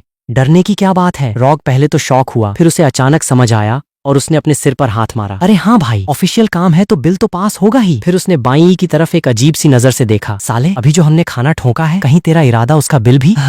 बाई ने एक शातिर स्माइल दी और बड़े ही हक से बोला, रॉक भाई, हम पैलेस के ऑफिशियल काम से ही तो बाहर आए हैं ना। रास्ते में भाग दौड़ की वजह से बॉडी की एनर्जी को रीस्टोर करना भी तो जरूरी खर्चा ही है ना। थोड़ी देर बाद इसे भी उसी बिल में अटैच करके दे देंगे, एकदम लीगल और लॉजिकल है। रॉक ने एक गहरी सांस ली। बाई के उस सीधे साधे चेहरे के पीछे छुपे इस शातिर दिमाग को देखकर वो अपनी हंसी नहीं रोक पाया और सिर हिलाते हुए बोला, भाई मान गए तुझे, सच में तेरा कोई जवाब नहीं है। चल, जैसा तू कहे वैसा ही करते हैं। जैसे ही वो दोनों युंजिंग एम्पोरियम के अंदर पहुंचे, वहां के मैनेजर ने एक नजर में ही उनके कपड़ों से पहचान लिया कि ये वुहन पैलेस के रॉयल गार्ड्स हैं। वो तुरंत मक्खन लगाने वाली स्माइल के साथ आगे बढ़ा। जब उसे पता चला कि ये लोग खुद सेंट मैडम के पैलेस के लिए बिस्तर और बेड खरीदने आए हैं, तो मैनेजर की बाँछें खिल गईं। उसे समझ आ गया कि आज कोई बहुत बड़ी मुर्गी हाथ लगी है। आप दोनों गार्ड सर बिल्कुल फिक्र मत कीजिए, हमारे स्टोर में पैलेस के वीआईपी लोगों के लिए एकदम टॉप नॉच कलेक्शन है। प्लीज मेरे साथ टॉप फ्लोर के पर्सनल रूम में चलिए। मैनेजर ने रास्ता दिखाया और उन्हें ऊपर ले गया। टॉप फ्लोर का वो रूम काफी शांत और आलीशान था। वहां ज्यादा सामान डिस्प्ले पर नहीं था, पर जो भी था वो बेहद कीमती था। मैनेजर ने बड़े ही ध्यान से कुछ ऐसी चादरें और गद्दे दिखाए जो 1000 साल पुराने आइस सिल्क और मूनलाइट फैब्रिक को मिक्स करके बनाए गए थे, जो छूने में एकदम मखमली, ठंडे और ब्रीदेबल थे। साथ ही कुछ ऐसे सॉफ्ट पिलो थे जिनके अंदर प्योर वेलवेट और बाहर क्लाउड सिल्क का काम था। वहां कुछ ऐसे बेड भी थे जिनकी फ्रेम महंगी चंदन की लकड़ी और वार्म जेड से बनी थी। बाई की नजरें पूरे रूम पर घूमी और उसने सीधे वहां रखे सबसे बड़े और मोटे गद्दे वाले चंदन के बेड की तरफ उंगली उठाई, जिसके साथ आइस सिल्क का पूरा सेट मैचिंग था। ये वाला सेट फाइनल करो और बेड भी यही रहेगा। वो आगे बढ़ा और उसने खुद अपने हाथों से उस सॉफ्ट गद्दे को दबाकर चेक किया कि उसका बाउंस और कंफर्ट कैसा है। फिर वो बड़े ही कैजुअल अंदाज में उस बेड के किनारे पर बैठ गया और यहाँ तक कि पूरा पीछे लेटकर उसने उसके कंफर्ट का लेवल चेक किया। वाकई में काफी लाजवाब है, एकदम मखमली है। बाई ने अपना रिव्यू दिया जैसे वो सच में सेंट मैडम की सुख सुविधा का पूरा ध्यान रख रहा हो। पास खड़ा रॉग ये सब देखकर हक्का बक्का रह गया था। उसकी पीठ पर तो जैसे पसीना ही आ गया। भाई साहब, ये सामान सेंट मैडम के पैलेस के लिए जा रहा है। इस बाई का जिगरा तो देखो, साला सीधे उस पर लेट ही गया। अगर किसी को पता चल गया तो लंका लग जाएगी। मैनेजर की भी पलकें झपकी, पर बाई को इतना कॉन्फिडेंट और वुहन पैलेस का बंदा देखकर उसने कुछ भी बोलने की हिम्मत नहीं की। उसने यही सोचा कि शायद ये गार्ड सर कुछ ज्यादा ही सीरियस होकर क्वालिटी चेक कर रहे हैं। चेक करने के बाद बाई अंदर ही अंदर काफी खुश था। इस बेड और बिस्तर का कंफर्ट सच में नेक्स्ट लेवल का था। चलो, कियान रेनकशुए या हू लिएना कुछ दिन इस पर आराम का मजा ले सकती हैं। और हाँ, अगर फ्यूचर में कभी मौका मिला तो शायद मैं खुद भी इस पर लेटकर एक्सपीरियंस कर ही लूंगा। उसने तुरंत एडवांस पेमेंट की और मैनेजर से पूरे सेट को अच्छे से पैक करने को कहा। रही बात उस विशाल चंदन के बेड की, तो उसने रॉक को इशारा किया कि वो उसका एक कोना उठाए और उसने खुद अपनी पॉकेट से एक सिल्वर कलर का पुराना ब्रेसलेट निकाला। ये उसके ओरिजिनल कैरेक्टर की फैमिली से मिला एक स्टोरेज सोल टूल था, जिसके अंदर लगभग 10 क्यूबिक मीटर का स्पेस था, जिसमें एक बेड समाना तो बहुत छोटी बात थी। उसने अपनी सोल पावर उसमें डाली, ब्रेसलेट से एक हल्की सी लाइट चमकी और वो पूरा बेड पलक झपकते ही उसके अंदर गायब हो गया। यह सीन देखकर मैनेजर और रॉग दोनों की नजरें उस ब्रेसलेट पर टिक गईं। भले ही स्टोरेज सोल टूल्स दुनिया में कोई एकदम नायाब चीज नहीं थे, पर एक मामूली सोल एम्परर के पास ऐसा टूल होना कोई आम बात नहीं थी। इससे दोनों के दिमाग में बाई के अमीर बैकग्राउंड का इंप्रेशन और ज्यादा पक्का हो गया। खरीदारी परफेक्टली निपटाने के बाद दोनों ने बिल्कुल टाइम वेस्ट नहीं किया और फटाफट वुहन पैलेस की तरफ वापस निकल पड़े। वो सीधे सेंट पैलेस नहीं गए, बल्कि पहले अपने डिप्टी कैप्टन रेमंड के पास पहुंचे ताकि अपनी ड्यूटी की रिपोर्ट दे सकें, और साथ ही शॉपिंग का पूरा बिल और रसीदें उसके सामने रख दी, जिसमें झेंशू पवेलियन में दबाए गए उस भारी भरकम खाने का बिल भी शामिल था। रेमंड ने रसीदें हाथ में ली और एक बार उन पर सरसरी नजर दौड़ाई। जब उसने उस खाने का मोटा बिल देखा तो उसकी भौहें हल्की सी सिकुड़ी। उसने नजरें ऊपर की और एक तरफ एकदम सीधे साधे और ईमानदार बने खड़े बाई को देखा और दूसरी तरफ थोड़े नर्वस दिख रहे रॉक पर नजर डाली, पर एंड में उसने कुछ कहा नहीं। वो अच्छे से जानता था कि हुलियना ने खुद इस काम का ऑर्डर दिया था और इसमें वो अभी अभी वापस आई मिस कियान रेनकशुए भी इन्वॉल्व थीं, तो ऐसे में थोड़ा बहुत एक्स्ट्रा अलाउंस या खाने का बिल पास करना तो बनता ही था। उसने अपना हाथ हिलाया और पास खड़े क्लर्क को इशारा किया कि बिल पास करके अकाउंट्स में नोट कर ले। सामान जब खरीद ही लिया है तो बिना देर किए उसे सेंट मैडम के पैलेस में भिजवा दो, रेमंड ने ऑर्डर दिया। फिर अचानक अपनी बात बदलते हुए उसने एक ऐसा अनाउंसमेंट किया जिसने बाई ई के दिल में लड्डू फोड़ दिए। इसके अलावा तुम दोनों को इन्फॉर्म करना था कि अगले राउंड की ड्यूटी का चार्ट रेडी हो गया है। तुम दोनों का ट्रांसफर कल से सेंट पैलेस के आउटर एरिया में पहरा देने के लिए कर दिया गया है। ड्यूटी की टाइमिंग वही रहेगी, दोपहर 2 बजे से रात 10 बजे तक। आज जब सामान डिलीवर करने जाओ तो लगे हाथ वहाँ का माहौल भी अच्छे से चेक कर लेना। बाई का दिल एक सेकंड के लिए जोर से धड़का। उसने अपने अंदर उबलते उस एक्साइटमेंट को जैसे तैसे दबाया और रॉक के साथ मिलकर अपना सीना तानते हुए जोर से बोला, जी सर, हम समझ गए। ये तो बिल्कुल वैसा ही हुआ जैसे बिल्ली के भाग्य से छींका टूटा हो। वो दोनों इसी सोच में डूबे थे कि कियान रेनक्शुए और हू लिएना के थोड़ा और करीब कैसे पहुंचा जाए, और यहाँ तो मौका खुद चलकर उनके पास आ गया था। सेंट पैलेस की सिक्योरिटी का लेवल भले ही पोप के पर्सनल रूम जितना टाइट न हो, पर वो भी कोर एरिया का ही हिस्सा था। और चूंकि पैलेस के अंदर 2-2 वीआईपी लेडीज एक साथ रहने वाली थीं, तो जाहिर है कि वहाँ की सिक्योरिटी भी काफी तगड़ी होने वाली थी। ऐसे में वहां आउटर गार्ड बनकर लंबे टाइम तक तैनात रहना बिना किसी शक के उसके आगे के सीक्रेट मिशंस के लिए एक बहुत बड़ा चांस और परफेक्ट कवर देने वाला था। डिप्टी कैप्टन रेमंड को उस टाइम रिश्वत खिलाना सच में पैसा वसूल डिसीजन रहा। फ्यूचर में कभी मौका मिला तो इसकी पार्टी तो बनती है। रेमंड ने सेंट पैलेस की ड्यूटी से जुड़े कुछ और इम्पोर्टेंट रूल्स समझाए, जो काफी हद तक पोप पैलेस जैसे ही थे पर थोड़े से अलग थे, और फिर उन दोनों को वहां से जाने का आर्डर दे दिया। रेमंड के रूम से बाहर निकलते ही रॉग ने अपना सिर खुजलाया। चलो भाई, सेंट पैलेस में ड्यूटी लगने से हमारा एक चक्कर तो बच गया कि सामान देने अलग से नहीं जाना पड़ेगा। पर भाई, सुना है वो मिस कियान रेनक्शुए भी वहीं रहने आ गई हैं, तो लगता नहीं कि वहां का माहौल ज्यादा शांत रहने वाला है। बाई ई ने उस पैक किए हुए आलीशान बिस्तर को अपने हाथों में संभाला और उसके होठों पर एक बहुत ही हल्की स्माइल आई जो ना के बराबर थी। अरे रॉग भाई, वहाँ शांति रहे या न रहे, हमारा काम तो बस अपनी ड्यूटी ईमानदारी से देना है। चलिए रॉग भाई, सेंट पैलेस चलते हैं। सामान भी डिलीवर हो जाएगा और रास्ता भी साफ हो जाएगा। दोनों बिस्तर हाथ में लिए और बाई ई अपने ब्रेसलेट में उस बेड को छुपाए सीधे सेंट पैलेस के उस एरिया की तरफ बढ़ गए, जो बहुत जल्द उनकी नई ड्यूटी की जगह और बाई ई का अगला शिकार बनने वाला था। कुछ ही देर में बाई ई और रॉग उस आलीशान बिस्तर के पैकेट के साथ सेंट पैलेस के आउटर गेट पर पहुंच गए। वहां आने की वजह बताने के बाद तैनात गार्ड्स ने पूरी चेकिंग की और फिर उन्हें पैलेस के अंदर जाने का रास्ता दे दिया। सेंट पैलेस का साइज भले ही पोप पैलेस जितना विशाल और ग्रैंड न हो, पर उसका अपना एक अलग ही क्लास और ग्रेस था। बीच में 3.5 फ्लोर की एक व्हाइट कलर की मेन बिल्डिंग खड़ी थी, जिसकी डिजाइन बेहद खूबसूरत थी और उस पर हल्के गोल्डन कलर के पैटर्न्स बने थे, जो धूप की रोशनी में एकदम प्योर और एलिगेंट वाइब दे रहे थे। चारों तरफ छोटे छोटे साइड रूम्स और कॉरिडोर्स बने थे, जो एक बहुत ही सुंदर गार्डन और प्रैक्टिस ग्राउंड से कनेक्टेड थे। वहां का पूरा माहौल काफी शांत और सुकून देने वाला था। दोनों मेन बिल्डिंग के फ्रंट गेट के पास पहुंचे, जहां ब्लू कलर का आर्मर पहने दो बेहद शार्प और एक्टिव लेडी गार्ड्स पहरा दे रही थीं। ये दोनों साफ तौर पर हू लिएना की पर्सनल सिक्योरिटी गार्ड्स थीं। बाई ई और रॉक को सामान के साथ देखकर उनमें से एक लेडी गार्ड आगे बढ़ी और उसकी आवाज काफी नॉर्मल थी। सामान हमारे हवाले कर दीजिए, आप दोनों का थैंक यू। उसकी टोन काफी रिस्पेक्टफुल थी, पर एक इनविजिबल डिस्टेंस भी साफ फील हो रहा था। मेल गार्ड्स को सेंट के पर्सनल लिविंग एरिया की मेन बिल्डिंग के अंदर जाने की परमिशन बिल्कुल नहीं थी। बाई ई और रॉक भी पैलेस के रूल्स अच्छे से जानते थे। उन्होंने तुरंत हाथ में पकड़े पैकेट्स उसके हवाले कर दिए। बाई ई ने अपना ब्रेसलेट आगे किया, उसकी सोल पावर की एक हल्की सी लाइट चमकी और वो भारी चंदन का बेड, मैचिंग चादरें और तकिए पलक झपकते ही गेट के सामने खाली जगह पर एकदम सेफली लैंड हो गए। उसका यह एकदम क्लीन और परफेक्ट मूव देखकर उन दोनों लेडी गार्ड्स ने भी बाई ई की तरफ एक सरप्राइज्ड लुक से देखा। सामान हैंडओवर करने के बाद वो दोनों तुरंत वहां से वापस नहीं गए, बल्कि उन्होंने इस मौके का फायदा उठाकर परमिशन वाले एरिया के अंदर सेंट पैलेस के पूरे लेआउट को अच्छे से स्कैन किया, जैसे कॉरिडोर्स, बाकी गार्ड्स के पॉइंट्स और शिफ्ट चेंज होने वाली जगह। यह एक गार्ड की बेसिक ड्यूटी भी थी और कल से शुरू होने वाली उनकी परमानेंट शिफ्ट की तैयारी भी। मेन बिल्डिंग के सेकंड फ्लोर पर एक काफी बड़े और हवादार बेडरूम में हू लिएना खिड़की के पास लगी स्टडी टेबल पर बैठी थी। उसके हाथ में एक पुरानी सीक्रेट बुक थी, पर उसका ध्यान बुक में बिल्कुल नहीं था। जैसे ही उसे गेट के पास लेडी गार्ड्स की इन्फॉर्मेशन और बेड असेंबल होने की हल्की आवाजें सुनाई दी, वो समझ गई कि बाई ई और रॉक का लाया हुआ सामान आ चुका है।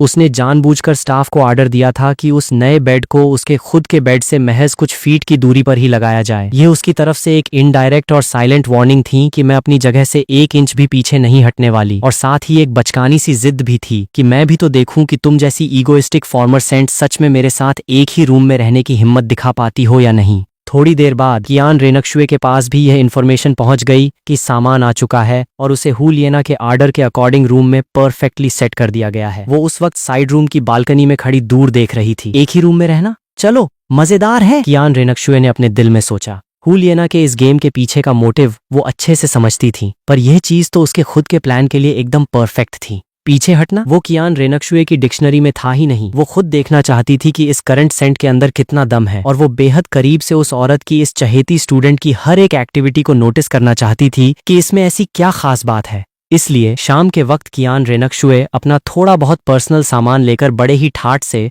उस मेन बेडरूम के अंदर दाखिल हो गई। रूम के अंदर हुलियना पहले से ही अपने बेड के किनारे बैठी थी। उसके हाथ में अभी भी वही बुक थी, जैसे वो बहुत सीरियस होकर पढ़ रही हो। कदमों की आहट सुनते ही उसने अपनी नजरें ऊपर की और गेट पर खड़ी उस वाइट ड्रेस और सुनहरे बालों वाली खूबसूरत लड़की को देखा। हुलियना के चेहरे पर एक परफेक्ट और प्रोफेशनल स्माइल आ गई। मिस कियान रेनकशुए, आपका बेड बिल्कुल रेडी है, आप जैसा चाहे रह सकती हैं। अगर आपको किसी भी चीज की जरूरत हो तो बाहर खड़ी सर्वेंट्स को ऑर्डर दे सकती हैं। कियान रेनकशुए की नजरें पूरे रूम पर घूमी। उसने हुलियना के उस पिंक सिल्क से सजे आलिशान बेड को इग्नोर करते हुए पास ही लगे उस एकदम नए, सोबर और रॉयल लुक वाले चंदन के बेड को देखा। उसने अपना सिर हिलाया और उसकी टोन फ्लैट थी। Thank you. कोई फालतू की फॉर्मेलिटी नहीं हुई और न ही कोई बहसबाजी देखने को मिली। कियान रेनकशुए सीधे अपने नए बेड के पास गई, अपना छोटा सा पैकेट वहां रखा और रूम के पूरे लेआउट को चेक करने लगी, जैसे खिड़की कहाँ है, लाइट्स का फोकस कैसा है और हवा में फैली उस हल्की सी खुशबू की वाइब कैसी है। उसका पोस्चर इतना रिलैक्स और नेचुरल था जैसे वो हमेशा से इसी रूम की असली ओनर रही हो। हुलियना ने भी आगे कोई बात नहीं की। उसने अपनी नजरें दोबारा बुक पर टिका दी, पर उसकी उंगलियों का वो हल्का सा भींचना साफ बता रहा था कि उसका दिल अंदर से बिल्कुल भी शांत नहीं है। दो बेहद खूबसूरत, सीक्रेट बैकग्राउंड और कॉम्प्लिकेटेड रिश्ते वाली लड़कियां इस तरह एक ही रूम के अंदर थीं। पूरे रूम की हवा में एक अजीब सा साइलेंट और टाइट प्रेशर साफ फील हो रहा था।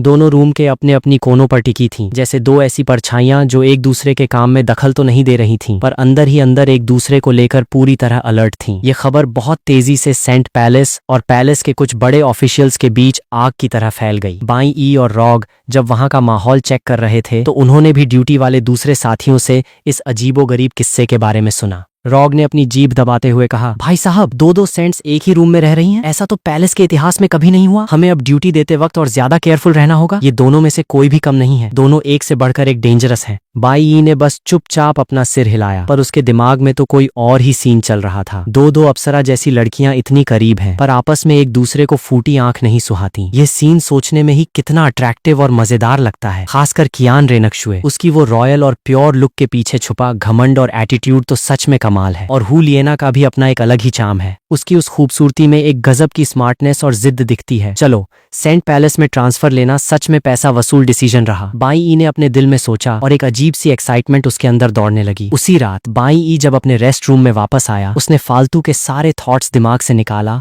और एक गहरी कल्टीवेशन में डूब गया ताकि अपनी बॉडी को बेस्ट शेप में ला सके। उसे और ज्यादा एनर्जी, एक एकदम शांत दिमाग की जरूरत थी, और साथ ही उसे अगले परफेक्ट मौके का इंतजार करना था। अगले दिन दोपहर को बाई ई और रॉग एकदम राइट टाइम पर सेंट पैलेस के आउटर एरिया में डिसाइडेड चेकपोस्ट पर पहुंच गए। दोनों ने चांदी की तरह चमकता हुआ अपना पूरा आर्मर पहन रखा था, हाथ में ऑफिशियल भाला था और उनका पोस्चर एकदम सीधा था। पोप पैलेस के उस खौफनाक और भारी माहौल के मुकाबले सेंट पैलेस के इस एरिया की वाइब थोड़ी अलग और कॉम्प्लिकेटेड थी। माहौल में शांति तो वैसी ही थी, पर बीच बीच में मेन बिल्डिंग की तरफ से उन यंग लड़कियों के बात करने या चलने फिरने की हल्की आवाजें छनकर आ रही थीं। गार्डन में चिड़ियों की चहचहाहट भी सुनाई दे रही थी। इस बीच बाई साफ महसूस कर सकता था कि अंधेरे में भी एक नहीं बल्कि कई सारी छुपी हुई और बेहद स्ट्रॉन्ग पावर्स लगातार एक्टिव थीं। ये वो सीक्रेट गार्ड्स और हाई लेवल के सोल मास्टर्स थे जो उन दोनों सेंट्स की सिक्योरिटी में लगे थे। भले ही सामने से सिक्योरिटी का लेवल पोप पैलेस जितना न दिख रहा हो, पर अंदर ही अंदर वो बहुत ज्यादा टाइट था।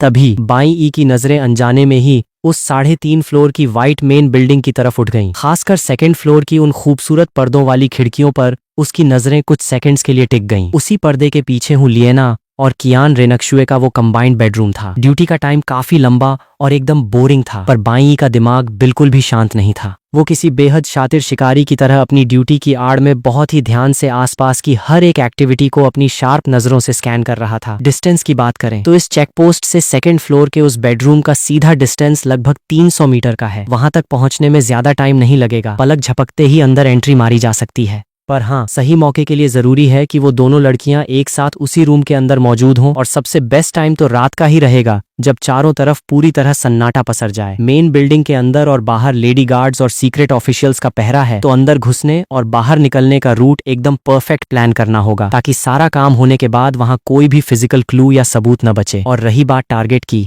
तो इस बार मेरा मेन इंटरेस्ट तो कियान रेनक्शुए पर ही टिका है। पर चूंकि हुलियना भी उसी रूम में होने वाली है तो क्यों ना कुछ और बड़ा और डेयरिंग प्लान किया जाए। टाइम इसी तरह एक एक मिनट करके बीतता गया। ढलते हुए सूरज की किरणें सेंट पैलेस की बिल्डिंग पर एक हल्की गोल्डन लाइट छोड़ रही थी। पैलेस के अंदर कुछ लोगों का आना जाना लगा था, जिनमें ज्यादातर सर्वेंट लड़कियां ही थीं। एक बार हुलियना भी गार्डन में कुछ देर के लिए वॉक करती दिखी थी, पर कियान रेनक्शुए का दूर दूर तक कोई अता पता नहीं था। फाइनली रात का अंधेरा धीरे धीरे छाने लगा। पैलेस की लाइट्स एक एक करके ऑन हो गईं, जिससे पूरा सेंट पैलेस का एरिया एक धुंधली सी शांति में डूब गया। बाईं ई उस गहरे होते अंधेरे के बीच एकदम सीधा खड़ा था। आर्मर के अंदर उसकी बॉडी किसी चट्टान की तरह जमी हुई थी। बस उसकी वो आंखें अंधेरे के साए में हल्की सी चमक रही थीं। उसकी नजरों के सामने सेंट पैलेस की मेन बिल्डिंग के अंदर इस वक्त लाइटें पूरी तरह से ऑन थीं। दिन भर चली उस साइलेंट कोल्ड वॉर के बाद रूम के अंदर का माहौल अभी भी काफी अजीब बना हुआ था। कियान रेनक्शुए जस्ट अभी बाथरूम से बाहर निकली थी। उसने अपनी बॉडी पर एक परफेक्टली फिटेड व्हाइट कलर का सिल्क बाथरोब लपेट रखा था, जिसकी बेल्ट उसकी कमर पर एकदम सलीके से बंधी थी और उसका कॉलर उसकी बॉडी शेप से एकदम चिपका था, जिससे उसके कॉलर बोन्स की ब्यूटी साफ दिख रही थी। धूप जैसी चमकती स्किन पर लाइट्स का एक अलग ही ग्लो आ रहा था। उसके वो गीले सुनहरे लंबे बाल कंधों और पीठ पर बिखरे थे और बालों से टपकती बूंदें नीचे कारपेट पर गिरकर बाथरोब के निचले हिस्से पर पानी के हल्के निशान छोड़ रही थीं। वो अपने नंगे पैर उस सॉफ्ट कारपेट पर टिकाए आगे बढ़ी। हाथ में एक सूखा टॉवल था, जिससे वो बड़े ही कैजुअल अंदाज में अपने लंबे बालों को सुखा रही थी।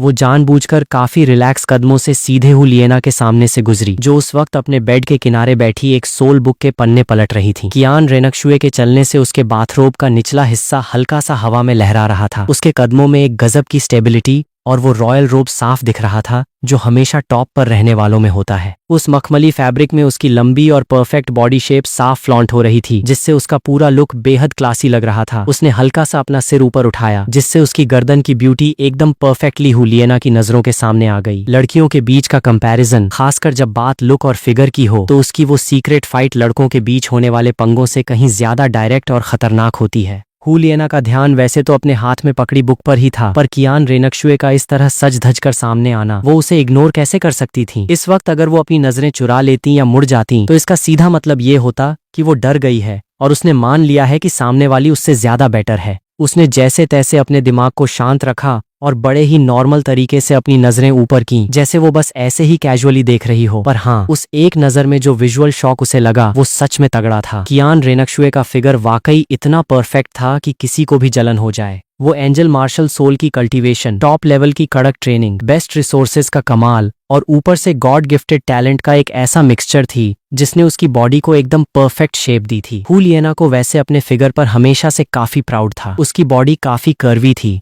जिसमें एक यंग लड़की का चार्म और ब्यूटी परफेक्टली मिक्स थे। पर इस वक्त कियान रेनक्शुए के इस ओपन शो ऑफ के सामने उसके दिल में भी एक कंपैरिजन वाली फीलिंग जाग उठी। उसने अनजाने में ही एक पल के लिए खुद को देखा और फिर कियान रेनक्शुए पर नजर डाली और उसके दिल में कंपटीशन का लेवल बढ़ गया। इसमें ऐसा क्या खास है? हुलियना ने अपने दिल में दांत भींचे, पर उसके अंदर की वो जिद जाग चुकी थी। अब से मुझे अपनी डाइट पर और ध्यान देना होगा, थोड़ा और हैवी होना पड़ेगा। उसने चुपचाप इस थॉट को अपने दिमाग में नोट कर लिया। कियान रेनक्शुए ने हुलियना के उस एक सेकंड के रिएक्शन को अपनी शार्प नजरों से भांप लिया और उसके दिल में एक तीखी खुशी दौड़ गई। पर उसके चेहरे का लुक वही पुराना कोल्ड और एटीट्यूड वाला ही रहा। उसने बेहद धीमी आवाज में एक हल्का सा हूं किया, जो उतना ही था जितना हुलियना को आसानी से सुनाई दे सके। इसके बाद वो बड़े ही स्टाइल से अपने उस नए ड्रेसिंग टेबल के पास जाकर बैठ गई और बड़े ही आराम से अपने उन चमकदार सुनहरे बालों को संवारने लगी। हुलियना उस हल्के से हूं को सुनते ही अंदर तक चिढ़ गई, पर वो इस बात पर कोई तमाशा भी नहीं खड़ा कर सकती थी। उसने एक गहरी सांस ली, अपने हाथ की बुक को बंद किया, बेड से उठी और सीधे बाथरूम की तरफ चल दी। वैसे उसका प्लान थोड़ी देर बाद नहाने का था, पर इस वक्त वो अपनी वाइब और एटीट्यूड के मामले में 1% भी पीछे नहीं रहना चाहती थी। बाथरूम में लगे उस बड़े से क्रिस्टल मिरर के सामने खड़े होकर हुलियना ने शीशे में अपनी परछाई को देखा और जब उसे कियान रेनक्शुए का वो लुक याद आया तो उसे फील हुआ कि हाँ, सच में थोड़ा सा डिफरेंस तो है। इस बात ने उसकी उस डाइट बढ़ाने और खुद को और मेंटेन करने की जिद को और पक्का कर दिया। इसके बाद गुस्से में तमतमाई हुलियना ने काफी तेजी से पर पूरे ध्यान से शावर लिया और उसने भी अपने लिए एक बढ़िया सा नाइट सूट सिलेक्ट किया। वो एक काफी महंगे फैब्रिक से बनी लाइट पिंक कलर की सिल्क नाइट ड्रेस थी, जिसकी डिजाइन थोड़ी सोबर थी, पर उसकी फिटिंग इतनी परफेक्ट थी कि उसकी कर्वी बॉडी शेप को एकदम परफेक्टली हाईलाइट कर रही थी। ड्रेस का घेरा थोड़ा छोटा था, जिससे उसकी वाइट और टोन्ड लेग्स साफ दिख रही थी। उसने बिल्कुल कियान रेनक्शुए के स्टाइल को कॉपी करते हुए अपनी ठुड्डी को थोड़ा ऊपर किया, अपनी पीठ एकदम सीधी रखी और अपने बदन से उठती हुई उस रोज और हनी मिक्स खुशबू के साथ बाथरूम से बाहर निकली। वो भी बड़े ही नखरे वाले कदमों से सीधे कियान रेनक्शुए के ड्रेसिंग टेबल के सामने से गुजरी। इस बार हुलियना ने वही टोन कॉपी करते हुए हल्का सा साउंड किया और उसकी नजरों का इशारा साफ था। देख, मैं भी किसी से कम नहीं हूँ। कियान रेनक्शुए उस वक्त शीशे के सामने बैठकर अपनी स्किन के लिए एक बेहद कीमती सीक्रेट ऑयल लगा रही थी। आवाज सुनते ही उसने अपनी बैंगनी आंखें ऊपर की। शीशे के रिफ्लेक्शन के जरिए उसने हुलियना को ऊपर से नीचे तक स्कैन किया। खासकर उन हिस्सों पर उसकी नजर एक सेकंड के लिए टिक गई जिसे हुलियना जानबूझकर फ्लॉन्ट कर रही थी। इसके तुरंत बाद उसने बहुत ही छोटे से मूव के साथ अपने होंठ सिकोड़े और बेहद ही रूड और इग्नोर करने वाली टोन में एक आवाज निकाली, छी। हुलियना के कानों ने उस छी को तुरंत पकड़ लिया और उसका गुस्सा सीधे 7वें आसमान पर पहुंच गया। वो झटके से मुड़ी और कियान रेनक्शुए को घूरते हुए चिल्लाई, तुम्हारी दिक्कत क्या है? क्या छी लगा रखा है? कियान रेनक्शुए ने हाथ में पकड़ी वो कीमती बोतल साइड में रखी, मुड़ी और बड़े ही आराम से ड्रेसिंग टेबल का सपोर्ट लेते हुए अपने दोनों हाथ चेस्ट पर बांधकर खड़ी हो गई। उसने हुलियना की तरफ देखा। उसकी सुनहरी आंखों में एक साफ टॉन्ट और पूरा कॉन्टिनेंस था। उसके रेड होंठ खुले और उसने एक एक वर्ड को एकदम क्लियर बोलते हुए कहा, मैं कह रही हूं कि मैं तुमसे ज्यादा हैवी और परफेक्ट हूं। ये बोलने के बाद उसने जानबूझकर एक ऐसी कातिलाना लुक दी जो उसकी ब्यूटी को और बढ़ा रही थी। तुम? हुलियना का चेहरा गुस्से से एकदम लाल हो गया। इसमें इतनी हवा में उड़ने की क्या जरूरत है? वैसे भी तुम एज में मुझसे बड़ी हो ना। उसने एज का बहाना बनाकर पॉइंट स्कोर करने की कोशिश की। कियान रेनक्शुए पर इसका कोई असर नहीं हुआ। वो उसी पोस्चर और लुक में बनी रही और उसने अपना सिर थोड़ा और ऊपर उठाया जैसे वो किसी यूनिवर्सल ट्रुथ को बयां कर रही हो। हुलियना के जबड़े गुस्से से भिंच गए। उसे लगा कि वो इस अजीब और ढीठ औरत की वजह से पागल हो जाएगी। उसने उस पर तकिया फेंक कर मारने के थॉट को जैसे तैसे कंट्रोल किया। 2-4 लंबी सांसें लीं और अपने भींचे हुए दांतों के बीच से बुदबुदाती हुई बोली, फ्यूचर में कौन ज्यादा हैवी और परफेक्ट होगा ये अभी डिसाइडेड नहीं है। ये बोलने के बाद उसने एक जोरदार टॉन्ट मारा, मुड़ी और तेज कदमों से अपने बेड के पास जाकर बैठ गई। उसने दोबारा वही सोल बुक हाथ में उठा ली, पर अब उसके दिमाग में एक वर्ड भी नहीं घुस रहा था। कियान रेनक्शुए ने हुलियना की उस गुस्से से तमतमाई पीठ को देखा और उसके होंठों पर एक विनर वाली स्माइल आ गई। इसके बाद वो दोबारा शीशे की तरफ मुड़ी और बड़े ही आराम से अपने लंबे बालों को बनाने लगी। रूम के अंदर एक बार फिर वही अजीब सन्नाटा पसर गया। बस उन दोनों के सांस लेने की हल्की आवाज और बीच बीच में सामान रखने की साउंड ही आ रही थी। टाइम इसी तरह इस सीक्रेट कोल्ड वॉर और अजीब माहौल के बीच चुपचाप बीतता गया और खिड़की के बाहर रात का अंधेरा और ज्यादा गहरा हो गया। रात के ठीक 8 बजे सेंट पैलेस के आउटर एरिया में ईस्ट कॉरिडोर के एंट्रेंस पर बनी चेकपोस्ट पर बाईं रात के अंधेरे और बिल्डिंग की परछाई के बीच किसी स्टैच्यू की तरह एकदम शांत खड़ा था। उसके आर्मर के कोनों से कभी कभार दूर लगी लाइट्स की हल्की सी रिफ्लेक्शन ही चमक रही थी। दोनों अंदर ही मौजूद हैं और देखकर लग रहा है कि कोई भी सोने के मूड में नहीं है। दोनों काफी अलर्ट हैं। बाई ने सिचुएशन को भांप लिया। एक अजीब सा एक्साइटमेंट, जानने की इच्छा और एक बेहद शातिर प्लान उसके दिल में उबल रहा था, जैसे कोई ज्वालामुखी फटने के लिए रेडी हो। अ टाइम स्टॉप की वो पावर किसी भूखे शिकारी की तरह बस एक्टिव होने के आर्डर का वेट कर रही थी। यही सही मौका है। उसकी आंखों में एक गोल्डन लाइट चमकी। बिना किसी हिचकिचाहट के उसने अपनी पावर को कमांड दिया। टाइम स्टॉप एक्टिव हो गया। उस इनविजिबल पावर के एक्टिव होते ही बाईं के सेंटर से वो एनर्जी काफी तेजी से चारों तरफ फैलने लगी। पूरा टाइम एक ही सेकंड में फ्रीज हो गया। रात की चलती हवा वहीं थम गई। पेड़ के पत्ते हवा में लटक गए। दूर जो पेट्रोलिंग टीम आ रही थी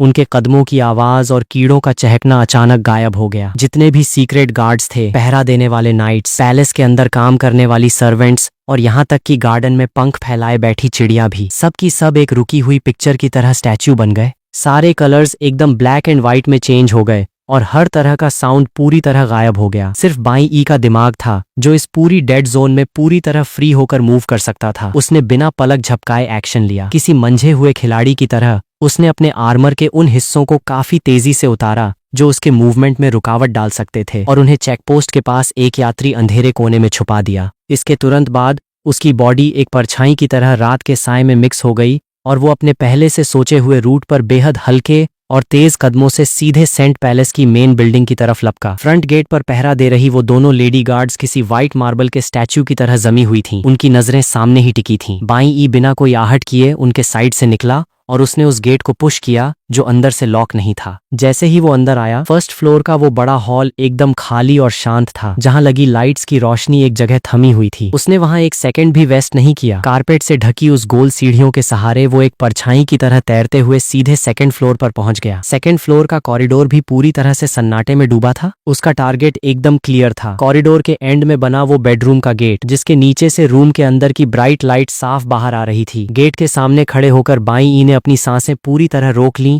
और एकदम शांत होकर धीरे से रूम का दरवाजा पुश किया। अंदर का नजारा देखते ही एक सेकंड के लिए उसकी अपनी सांसें भी अटक गईं। वो बेडरूम काफी बड़ा और बेहद आलीशान था। वहां रखी दो दो सोल लाइट्स पूरे रूम में एक सॉफ्ट पर ब्राइट रोशनी बिखेर रही थीं, जिससे वहां दिन जैसा उजाला था। हवा में दो एकदम अलग अलग पर किसी का भी दिल धड़का देने वाली खुशबू घुली हुई थी, जिसमें नहाने के बाद वाली फ्रेश पानी की वाइब मिक्स थी। गेट के पास वाला एरिया कियान रेनकशुए का नया कॉर्नर था। वो गेट की तरफ पीठ किए उस एकदम नई चंदन की ड्रेसिंग टेबल के सामने बैठी थी। उसने अपना वो बाथरोब उतार दिया था और उसकी जगह एक बेहद सिंपल पर टॉप क्वालिटी वाली वाइट कलर की सिल्क नाइट ड्रेस पहन रखी थी। उसके सुनहरे लंबे बाल अभी पूरी तरह सूखे नहीं थे, वो हल्के गीले होकर उसकी पीठ पर बिखरे थे और बालों की कुछ लटें उसकी मखमली स्किन से चिपकी हुई थीं। उसका एक हाथ हवा में उठा था, जैसे वो टेबल से कोई सामान उठाने ही वाली हो, और उसका पूरा मूवमेंट इसी सेकंड फ्रीज हो चुका था। लाइट्स की रोशनी में उसका वो रुका हुआ साइड फेस इतना कातिलाना था कि किसी के भी होश उड़ जाएं। उसकी लंबी पलकें नीचे झुकी थीं, नाक एकदम तीखी थी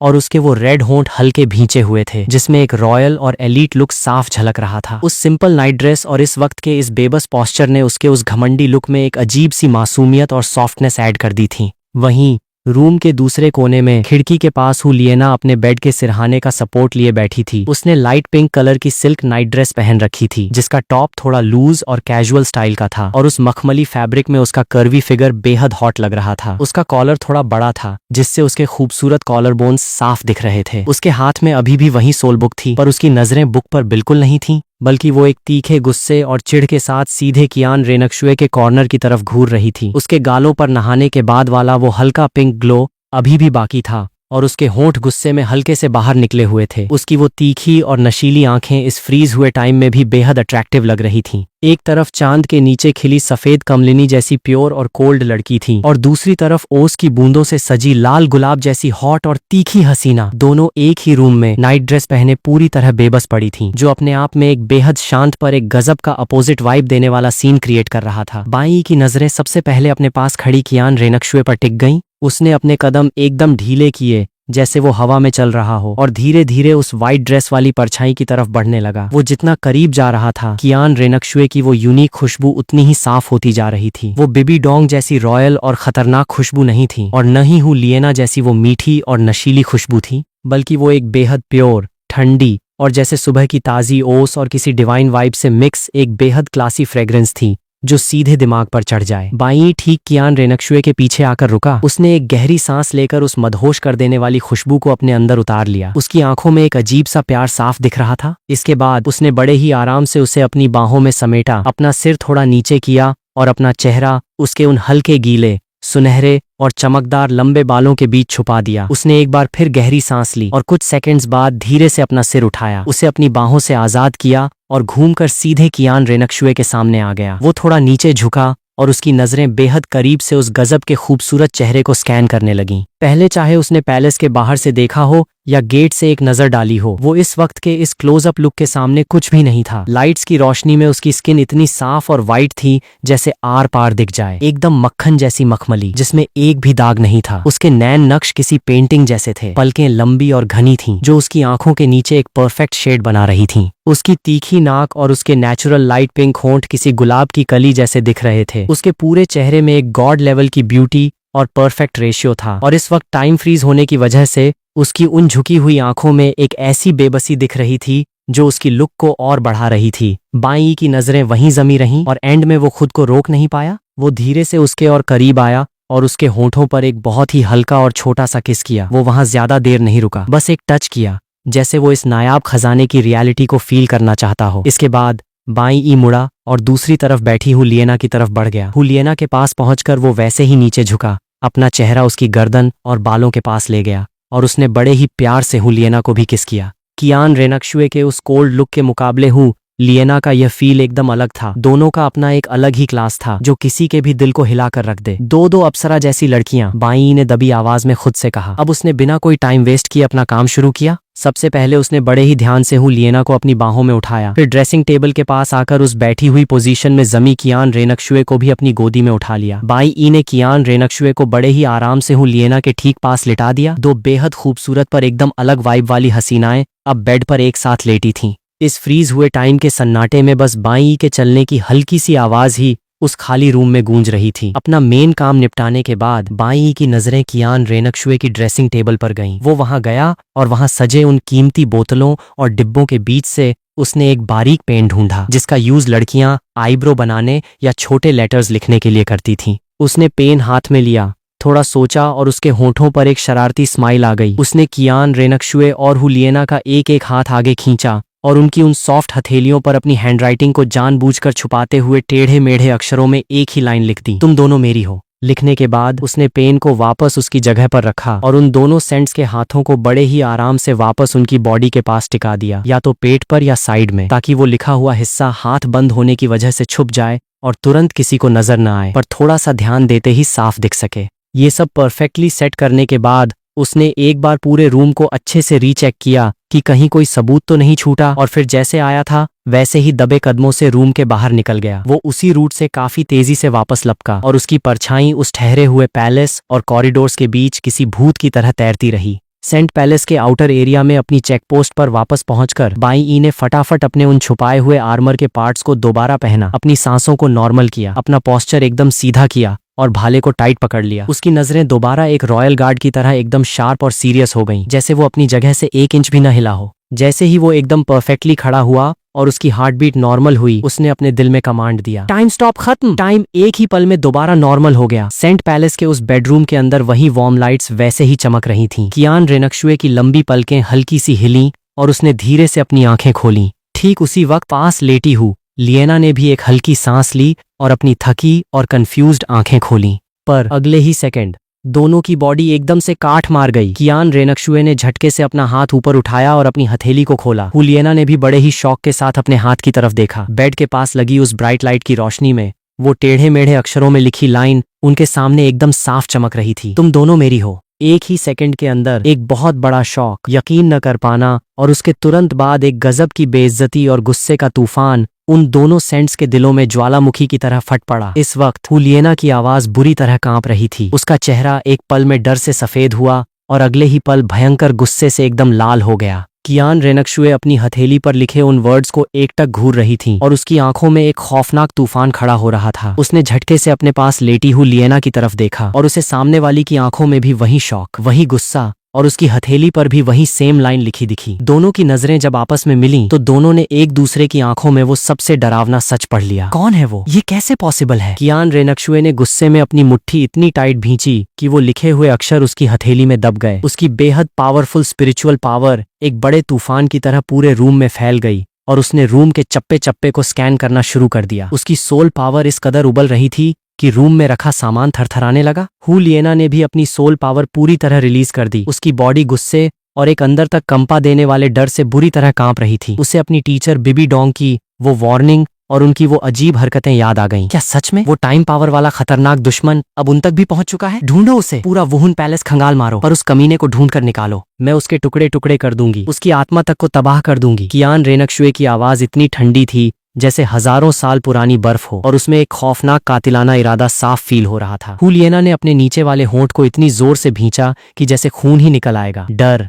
गुस्सा और अपनी टीचर की सिचुएशन को लेकर एक गहरी फिक्र, सब कुछ उसके दिमाग में मिक्स हो चुका था। वो जानती थी कि इस बात का तमाशा बिल्कुल नहीं बनाया जा सकता, ठीक वैसे ही जैसे उसकी टीचर ने इस बात को छुपा कर रखा था। पर जैसे ही उनकी स्पिरिचुअल पावर्स ने उनकी अपनी बॉडीज को स्कैन किया, दोनों की बॉडी एक बार फिर झटके से पूरी तरह जाम हो गई। पूरे रूम की हवा जैसे हमेशा के लिए जम चुकी थी। लिएना का चेहरा अब कागज की तरह एकदम सफेद पड़ चुका था। उसकी उंगलियों ने नीचे बिछी चादर को इतनी टाइट पकड़ लिया कि उसकी उंगलियों के जोड़ सफेद दिखने लगे। वहीं कियान रेनकशुए ने झटके से अपनी आंखें बंद कर लीं। उसकी लंबी पलकें बुरी तरह कांप रही थीं और जब उसने दोबारा आंखें खोली तो उसकी उन हमेशा शांत और घमंडी रहने वाली आंखों में सिर्फ एक खूंखार कातिलाना गुस्सा और सब कुछ जलाकर राख कर देने वाली आग दहक रही थी। कमीना, नीच कमीना कहीं का। कियान रेनकशुए के भींचे हुए दांतों के बीच से एक भारी और दबी हुई चीख निकली। उसका साउंड भयंकर गुस्से की वजह से पूरी तरह बदल चुका था। हुलियाना ने अपने होंठ भींचे, पर जैसे ही उसने थोड़ा सा मूवमेंट करने की कोशिश की, उसके मुंह से एक कराह निकल गई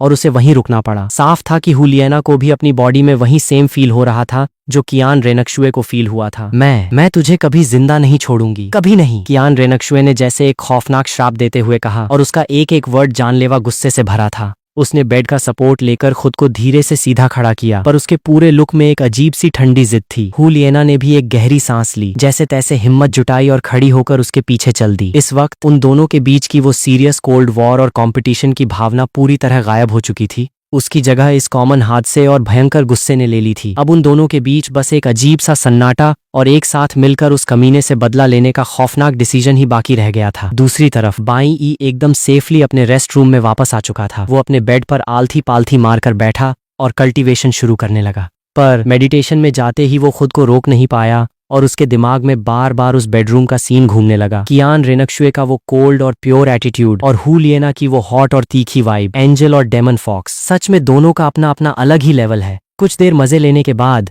उसने अपने भटकते दिमाग को कंट्रोल किया, लंबी सांस खींची और डीप मेडिटेशन मोड में चला गया। एक तरफ तो उसे अपनी उस सोल पावर को स्टेबल करना था जो आज रात के इस तगड़े एडवेंचर की वजह से थोड़ी ऊपर नीचे हो रही थी, और दूसरी तरफ वो बड़े ही शांत दिमाग से आने वाले खतरों का अंदाजा लगा रहा था। साथ ही वो कल पैलेस में होने वाले उस जबरदस्त ड्रामे का भी बेसब्री से इंतजार कर रहा था। सेंट पैलेस के उस मेन बेडरूम के अंदर लाइट्स पूरी तरह से ऑन होने के बाद भी वहां का खौफनाक और भारी माहौल कम होने का नाम नहीं ले रहा था। कियान रेनकशुए और हुलियाना ने खुद को साफ करने के लिए जी जान लगा दी थी ताकि उस हादसे के हर एक निशान को मिटा सके, पर उनकी भौहों के बीच छाई वो टेंशन, आंखों में आए वो रेड डॉट्स और उनकी बॉडी से निकलता वो जानलेवा गुस्सा साफ बता रहा था कि वो दोनों अभी अभी अपनी लाइफ के सबसे बुरे सपने से गुजर कर आई हैं। दोनों की नजरें एक दूसरे से मिलीं, पर उस साइलेंट लुक में अब वो पुरानी कोल्ड वॉर या कंपटीशन नहीं था, बल्कि एक ही दलदल में साथ फंसने का एक बहुत बड़ा बोझ था। काफी देर के सन्नाटे के बाद आखिरकार हुलियाना ने उस सन्नाटे को तोड़ा। उसकी आवाज भयंकर गुस्से और रोने की वजह से काफी भारी और फटी हुई थी। टीचर मुझे बार बार अलर्ट रहने को कहती थी और उनके चेहरे पर हमेशा एक अजीब सी चिढ़ और गुस्सा रहता था। मुझे आज जाकर समझ आया कि उनके उस बर्ताव के पीछे की असली वजह क्या थी।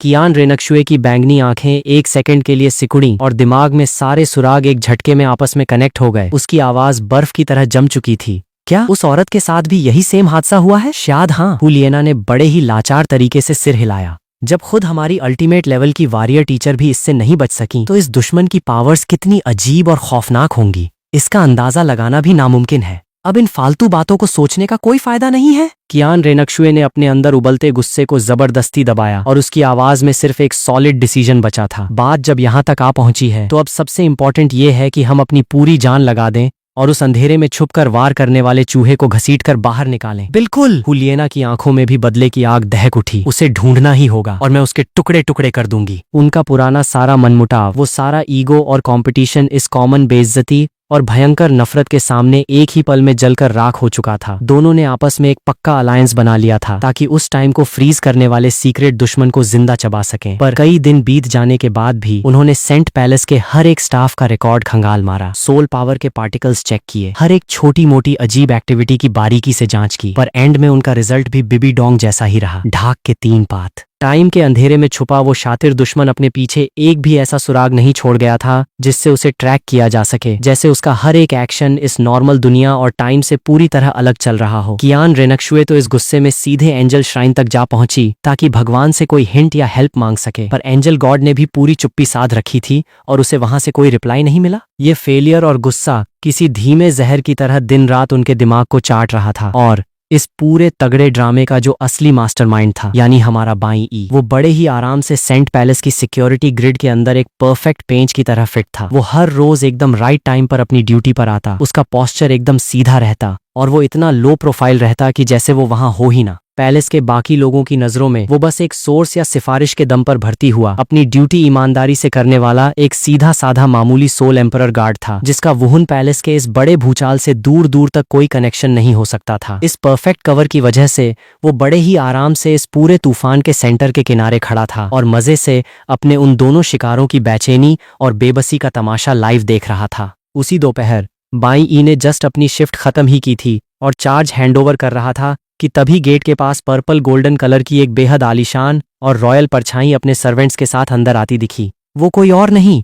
बल्कि खुद पोप बिबी डोंग थी। उनके कदम काफी भारी थे, उनकी बैंगनी आंखों में एक कभी न पिघलने वाली बर्फ जैसी कोल्ड लुक थी और साथ ही एक हल्की सी थकावट भी साफ दिख रही थी। उनकी बॉडी से जो प्रेशर रिलीज हो रहा था उसने पूरे माहौल को ऐसा बना दिया था जैसे अभी कोई बहुत बड़ा तूफान आने वाला हो। उनकी नजरें चेकपोस्ट पर खड़ी बाई ई और रॉग पर एक सेकंड के लिए भी नहीं टिकी। वो सीधे बिना रुके मेन बिल्डिंग के अंदर चली गईं। बिल्डिंग के अंदर हुलियना और कियान रेनक्शुए एक टेबल पर बैठी वुहुन पैलेस के मैप को बिना मन के बस ऐसे ही देख रही थीं। बिबी डोंग को अचानक सामने देखकर दोनों झटके से होश में आईं, तुरंत खड़ी हुईं और झुककर सैल्यूट किया। Teacher, pope madam. बिबी डोंग ने अपने सारे सर्वेंट्स को बाहर जाने का इशारा किया। उनकी बैंगनी आंखें धीरे से उन दोनों पर घूमी और उन्होंने उन दोनों की आंखों में छुपी वो भयंकर टेंशन और उनकी सोल पावर का वो खोया हुआ बैलेंस सब कुछ एक नजर में पकड़ लिया। रूम का सन्नाटा इतना भारी था कि किसी की भी सांस अटक जाए। आखिरकार उन्होंने अपनी बात शुरू की और उनकी आवाज में एक अलग ही रोब और कड़कपन था। नाना शुए एर, तुम दोनों पिछले कुछ दिनों से काफी परेशान दिख रही हो और सीक्रेटली काफी हाथ पैर भी मार रही हो। आखिर मैटर क्या है? हुलियना का दिल एक पल के लिए धड़क गया। उसने अपना सिर नीचे किया और बोली, वो टीचर,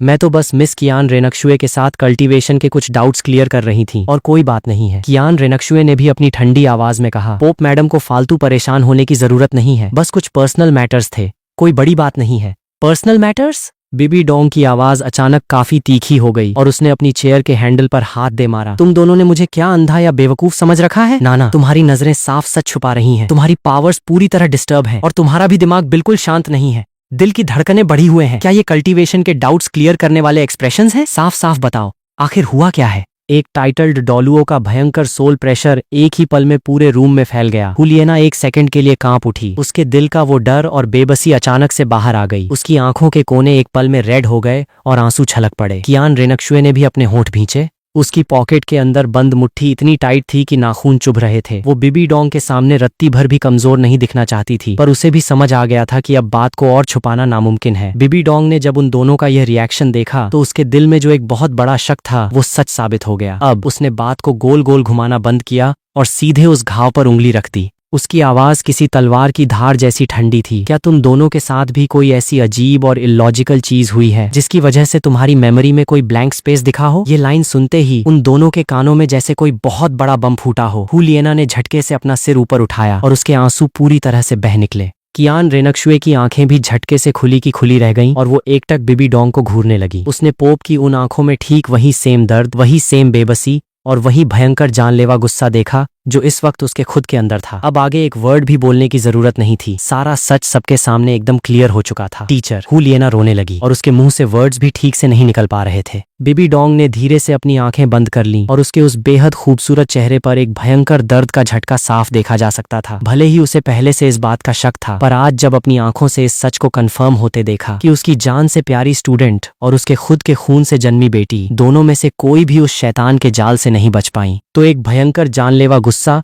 और एक अंदर तक झकझोर देने वाली बेबसी ने उसके दिल को पूरी तरह भींच दिया। वो पूरे वुहुन पैलेस की ओनर थी, एक अल्टीमेट लेवल की वॉरियर थी, पर वो अपने सबसे क्लोज लोगों को इस खौफनाक हादसे से नहीं बचा पाई, यहाँ तक कि वो खुद भी सेफ नहीं रह सकी। जब उसने दोबारा अपनी आंखें खोली तो उसकी आंखों में सिर्फ एक गहरा काला कुआं जैसा सन्नाटा था और उसके सारे इमोशंस पूरी तरह से लॉक हो चुके थे। उस दुश्मन की ट्रिक्स बहुत अजीब हैं, उसकी पावर्स हमारे इमेजिनेशन से भी कहीं ऊपर हैं, यहाँ तक कि मैं खुद भी उसे पहले से भांप नहीं पाती और न ही बाद में उसका कोई सुराग मिलता है। तुम दोनों ने जो कुछ भी झेला है मैं उसे अच्छे से समझ सकती हूँ। वो समझ सकती हूँ वर्ड्स कहने में भले ही बहुत हल्के थे, पर उनका वजन किसी पहाड़ जैसा था। इन वर्ड्स ने एक ही पल में उन तीनों को बदले की एक ही नाव पर लाकर खड़ा कर दिया था। उसने अपने अंदर उबलते उस सैलाब को जबरदस्ती दबाया और उसकी आवाज दोबारा फौलाद की तरह सख्त हो गई। उसने आर्डर दिया, अब आगे का प्लान सुनो। नाना, तुम्हें अपनी कल्टीवेशन की स्पीड को डबल करना होगा। पावर में होने वाला 1% का इंक्रीमेंट भी फ्यूचर की इस लड़ाई में हमारा सबसे बड़ा टर्निंग पॉइंट बन सकता है। और रही बात तुम्हारी, उसने घूमकर कियान रेनक्शुए की तरफ देखा और उसकी टोन में कोई इफ एंड बट नहीं था। अगर कोई बहुत जरूरी काम न हो तो जितनी जल्दी हो सके टियांडू एम्पायर वापस लौट जाओ। वुहुन सिटी इस वक्त बिल्कुल भी सेफ जगह नहीं है। वो खुद अपनी सिक्योरिटी नहीं कर पा रही थी तो दूसरों को सेफ रखने की गारंटी कैसे दे सकती थी। कियान रेनक्शुए को यहाँ से बाहर भेजना इस वक्त का सबसे लाचार पर सबसे प्रैक्टिकल डिसीजन था। कियान रेनक्शुए की आंखों में एक कॉम्प्लिकेटेड सी लुक आई। उसका ईगो उसे इस तरह डरकर भागने की परमिशन तो नहीं दे रहा था, पर उसका शातिर दिमाग भी अच्छे से जानता था कि यहाँ टिके रहने से सिर्फ रिस्क बढ़ेगा। दुश्मन को ढूंढने में इससे कोई हेल्प नहीं मिलने वाली। बीबी डोंग ने आगे कोई बात नहीं की। उसने उन दोनों को एक आखिरी गहरी नजर से देखा, जिस नजर में एक ऐसी फिक्र छुपी थी जिसे वो मुंह से कभी नहीं मानती थी, और मुड़कर सीधे हॉल से बाहर निकल गई। जैसे ही वो मेन बिल्डिंग से बाहर आई, शाम की वो हल्की धुंधली धूप चारों तरफ फैली थी। बीबी डोंग के कदम एक सेकंड के लिए रुके। उसकी नजरें गेट के दोनों तरफ पहरा दे रहे गार्ड्स पर घूमी। रॉग हमेशा की तरह नर्वस होकर हाथ नीचे किए खड़ा था और बाईं ई बिल्कुल परफेक्टली सीधा खड़ा था।